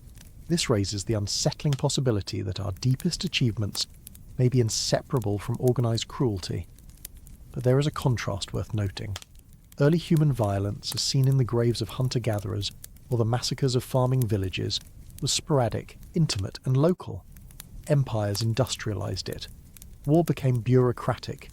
Scribes recorded tribute, generals deployed supply lines, engineers built siege towers, and propaganda justified campaigns as the will of gods or the necessity of order. Violence was scaled up, rationalised, and sometimes even celebrated as a civilising act. This shift forces us to ask whether civilization was built despite war or through it, and yet, empires were also fragile. The Assyrians collapsed under the weight of their enemies' coalitions. Rome, despite centuries of dominance, fractured under internal strife and external pressure. The Mongols, once unstoppable, split into rival khanates. Violence may have built these empires, but it also unbuilt them. A state born in conquest must continually feed the machine, and when the machine falters, collapse follows swiftly. If we step back, the pattern suggests something sobering. Violence has often been the midwife of empire, but it has rarely been its long-term guarantor. What endures are the roads, the ideas, and sometimes the myths of unity. The question then lingers in the quiet. Could civilizations have been born without conquest? Or is war simply the price humanity has always paid for scale? Beyond the Assyrians, the Romans, and the Mongols, other empires across the world reveal the same pattern in different cultural clothing. The Aztecs of central Mexico, rising in the 14th and 15th centuries of the Common Era, turned warfare into ritual. Battles were not simply about land or tribute. They were also about bodies for sacrifice. Captives taken in war were offered to the gods on temple steps, their deaths believed to keep the cosmos turning. Violence here was not just pragmatic but cosmological. It shaped religion, statecraft, and spectacle. For the Aztecs, empire was inseparable from the ritualized spilling of blood. Their neighbours, the Tarascans and Mixtecs, shared in the cycles of raiding and defence, but it was the Aztecs who made warfare the central pillar of their society, until Spanish conquest ended their empire in its own violent upheaval. Far to the east, in China, dynasties rose and fell in rhythms marked by the clash of armies. The Qin dynasty of the 3rd century before the Common Era unified warring states through brutal campaigns, welding them into a centralized empire under Qin Shi Huang. The walls and standardized measures he imposed came only after conquest had subdued rivals. Later dynasties, from the Han to the Tang, carried this forward. War on the frontiers secured trade routes, and violence inside quelled uprisings. Yet China also shows how empires often frame their warfare as the restoration of order rather than the pursuit of expansion. Where the Assyrians flaunted terror, Chinese dynasties often spoke of harmony restored, though harmony always came at the tip of a spear. In South Asia, the Maurya and later the Mughal empires built their dominance on violence tempered by administration. Ashoka, remembered today for his turn toward Buddhism and non-violence, first secured his throne through bloody conquest, most famously the Kalinga War. In his own edicts he describes the horror of the battlefield, the tens of thousands killed, the despair among survivors. His remorse led to reforms, but the violence had already served its function. Without the war, there would have been no empire for him to reform.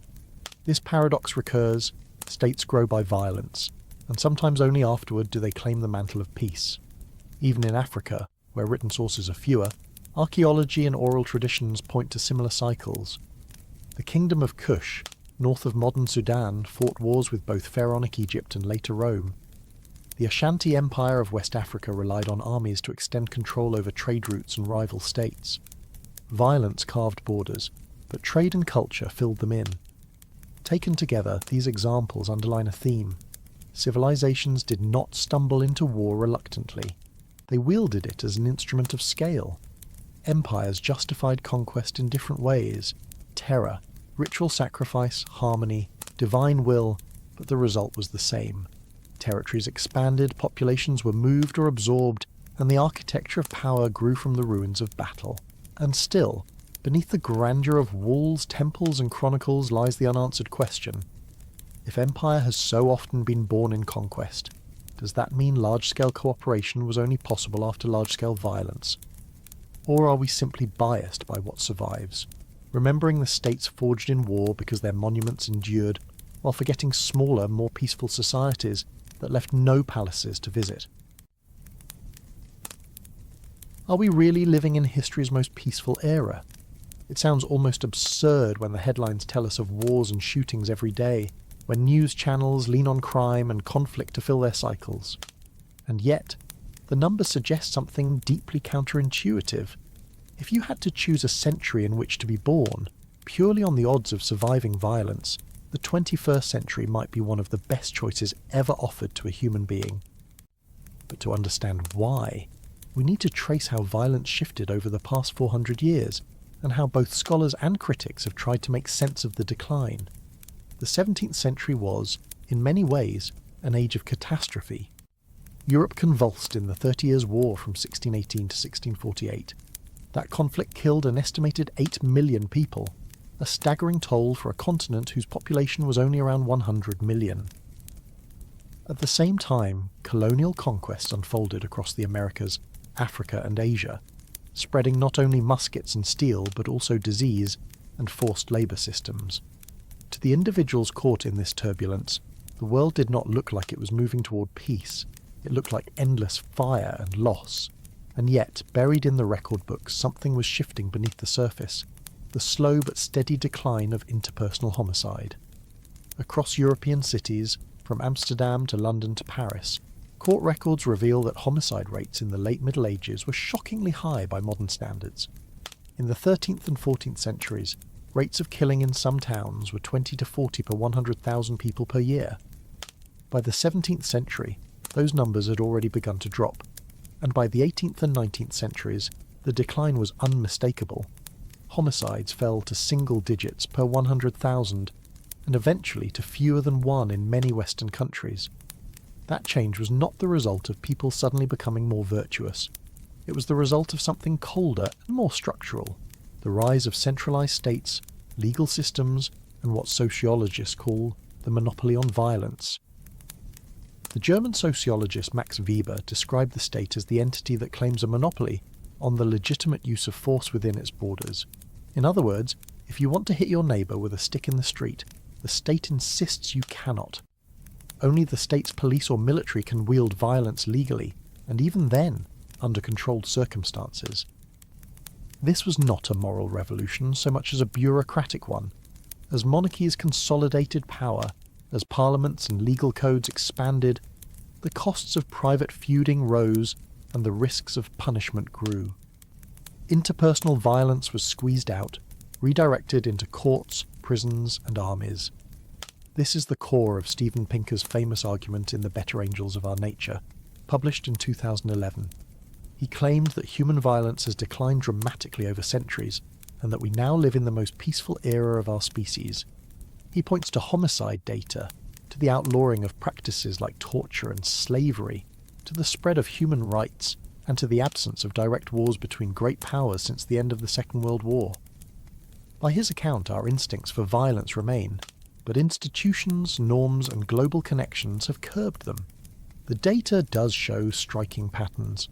Take Europe's homicide rates again. In Italy, in the 14th century, dozens of killings per 100,000 were common. Today, the figure hovers under 1. In England, the medieval rate was around 20 to 30. Today, it is below 1. Across much of the world, barring pockets of instability, the long arc bends downward. Torture devices that once stood openly in public squares are now locked away in museums. Public executions, once spectacles for thousands, have nearly vanished.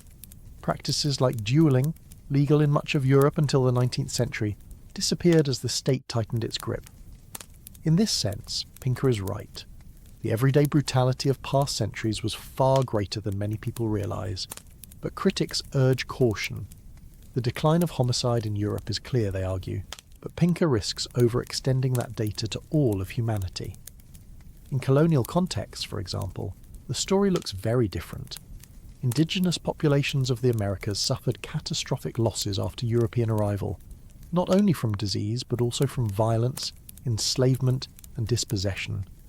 Some estimates suggest that 90% of indigenous populations were wiped out in the first centuries after Columbus. This is hardly evidence of a decline in violence.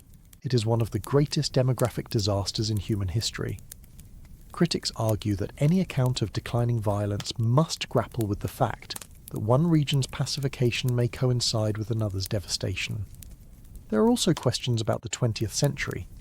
Pinker emphasises the decline in great power wars after 1945, and he is right that the so-called Long Peace, no direct wars between nuclear-armed states for nearly 80 years, is unprecedented. But the century was also home to the bloodiest conflicts in human history. The First and Second World Wars together killed over 100 million people. Genocides in Armenia, the Holocaust, Rwanda and Cambodia, remind us that violence did not vanish. It shifted in scale and form. Critics like John Gray and others accuse Pinker of cherry-picking, of focusing on long-term trends while downplaying catastrophic spikes. Still, the long-term view remains stubborn. If you were to plot human deaths from violence as a proportion of total population over the millennia, the line does slope downward.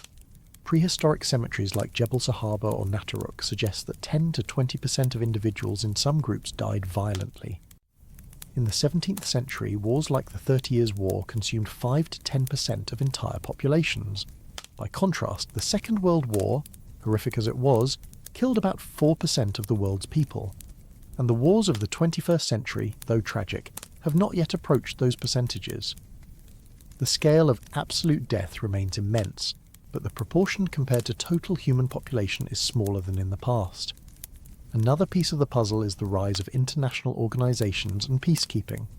The United Nations, established in 1945, has often been mocked for its inefficiencies.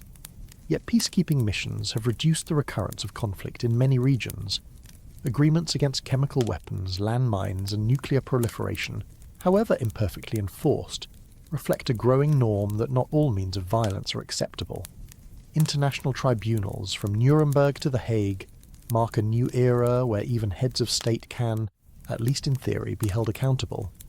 Skeptics warn us not to be complacent. Declines are not guaranteed to continue. Climate change, resource scarcity, and authoritarian backlashes could reverse trends.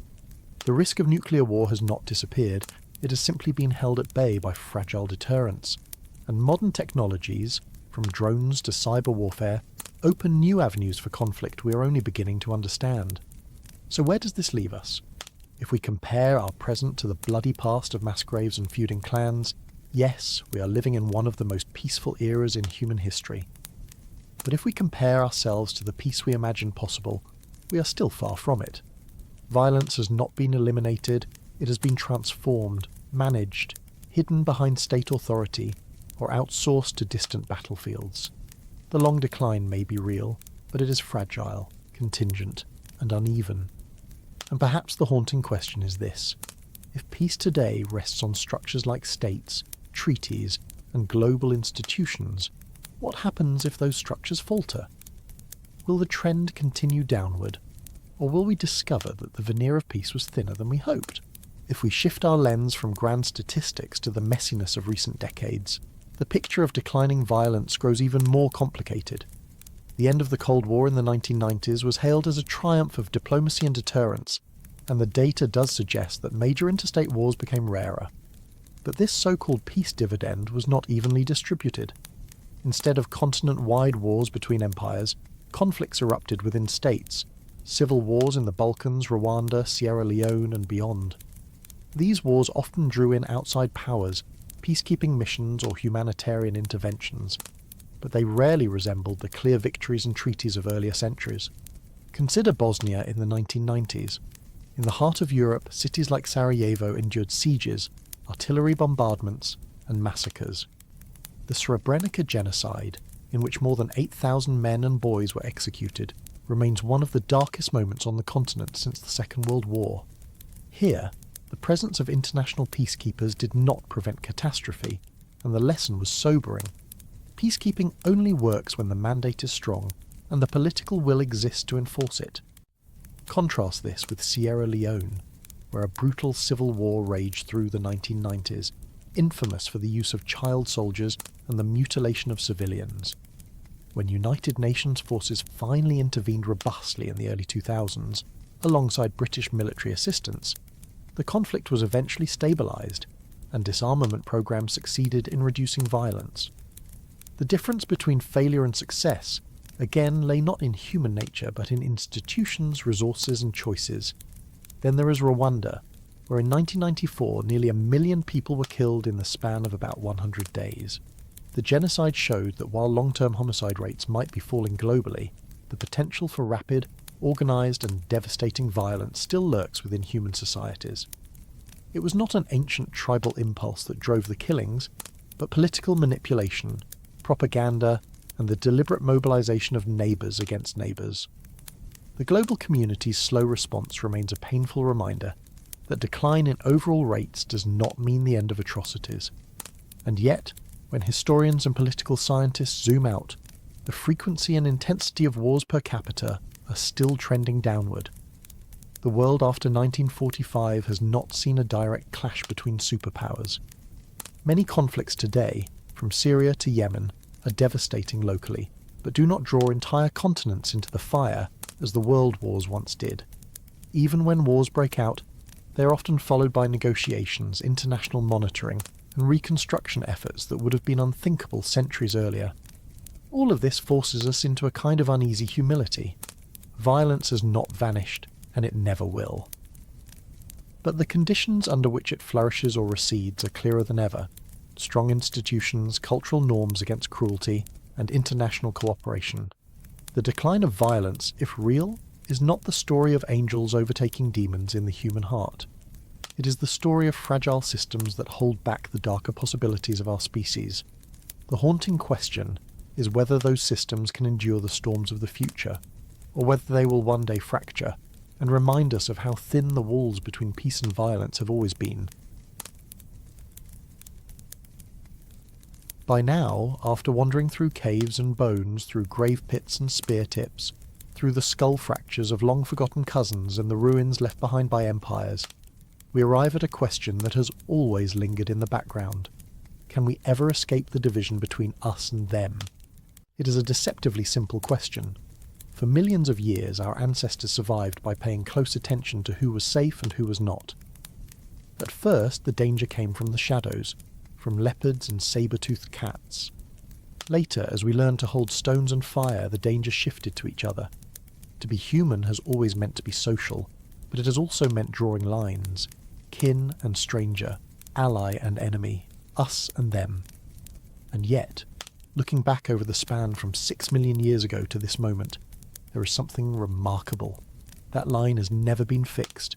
It has shifted, expanded, contracted, and shifted again, shaped by chance, by genes, and by culture.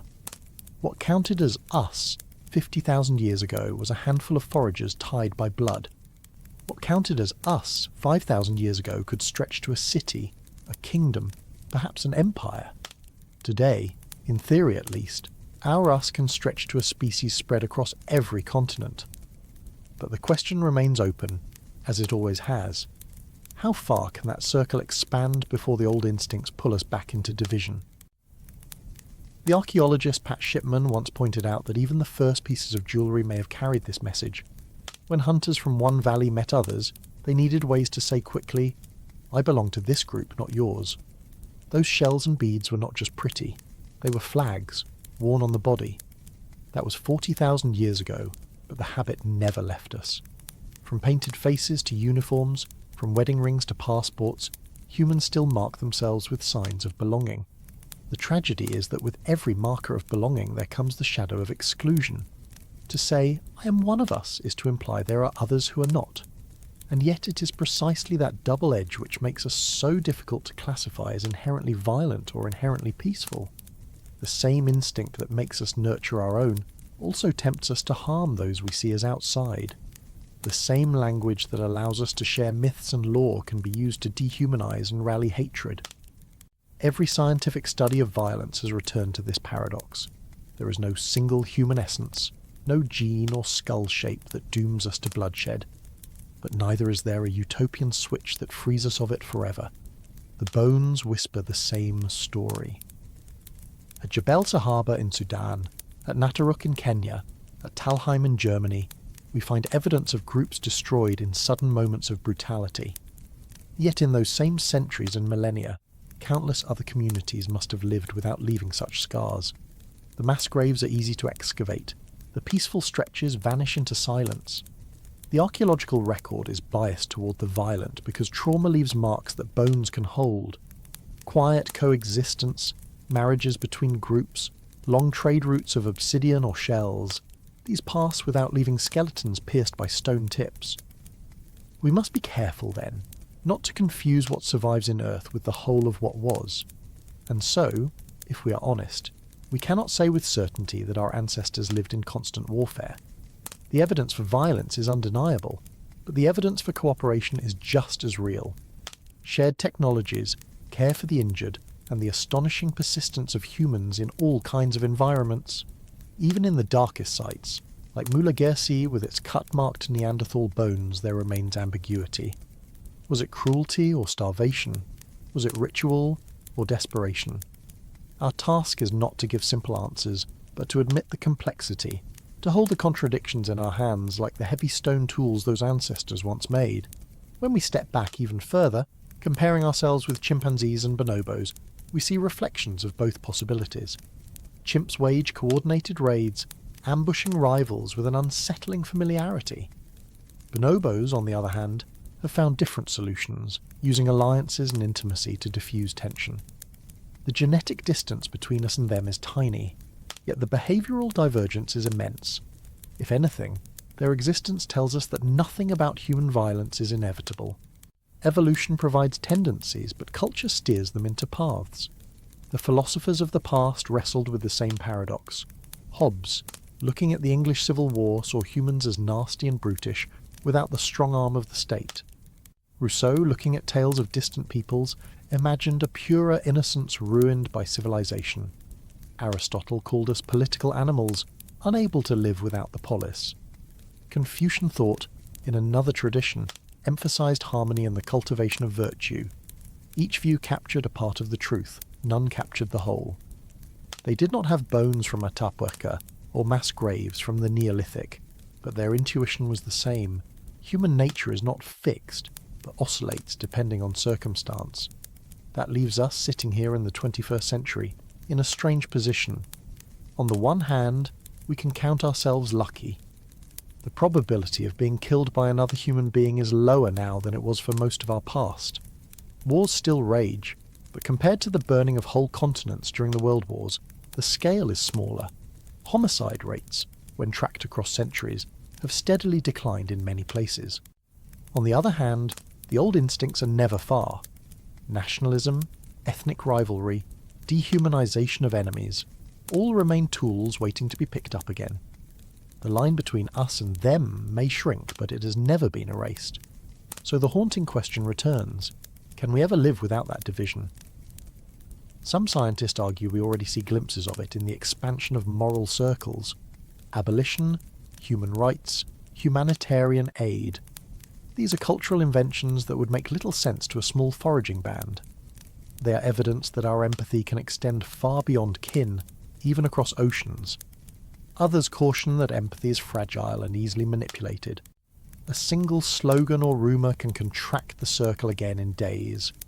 What is certain is that there was no master plan.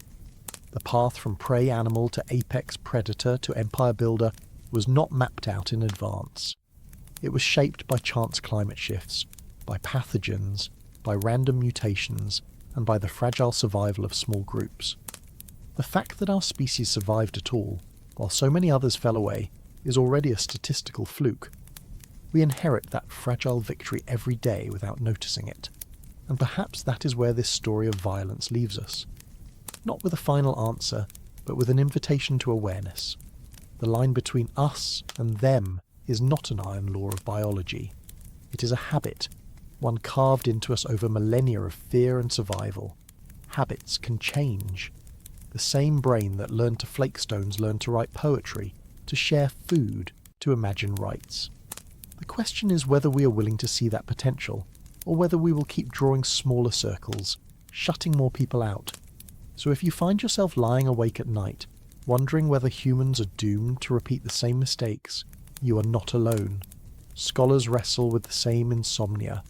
Archaeologists unearth the same questions. The bones do not tell us whether peace is possible. They only remind us that the division between us and them has always been written in soft clay, not in stone. The firelight flickers, the circle shifts, and the story continues. Thank you, fellow sapiens, for wandering this timeline with me, for drifting into deep time, for slowing down and remembering. If this helped you fall asleep, helped you study, or simply helped you step out of the noise for a while, thank you for being here. If you think more people should know this story, you know what to do. Like, subscribe, share it with the sapiens in your life, And tell me, are you listening before bed, while working, or somewhere in the world I can only imagine? And as always, stay curious, stay calm. I'll see you in the next story.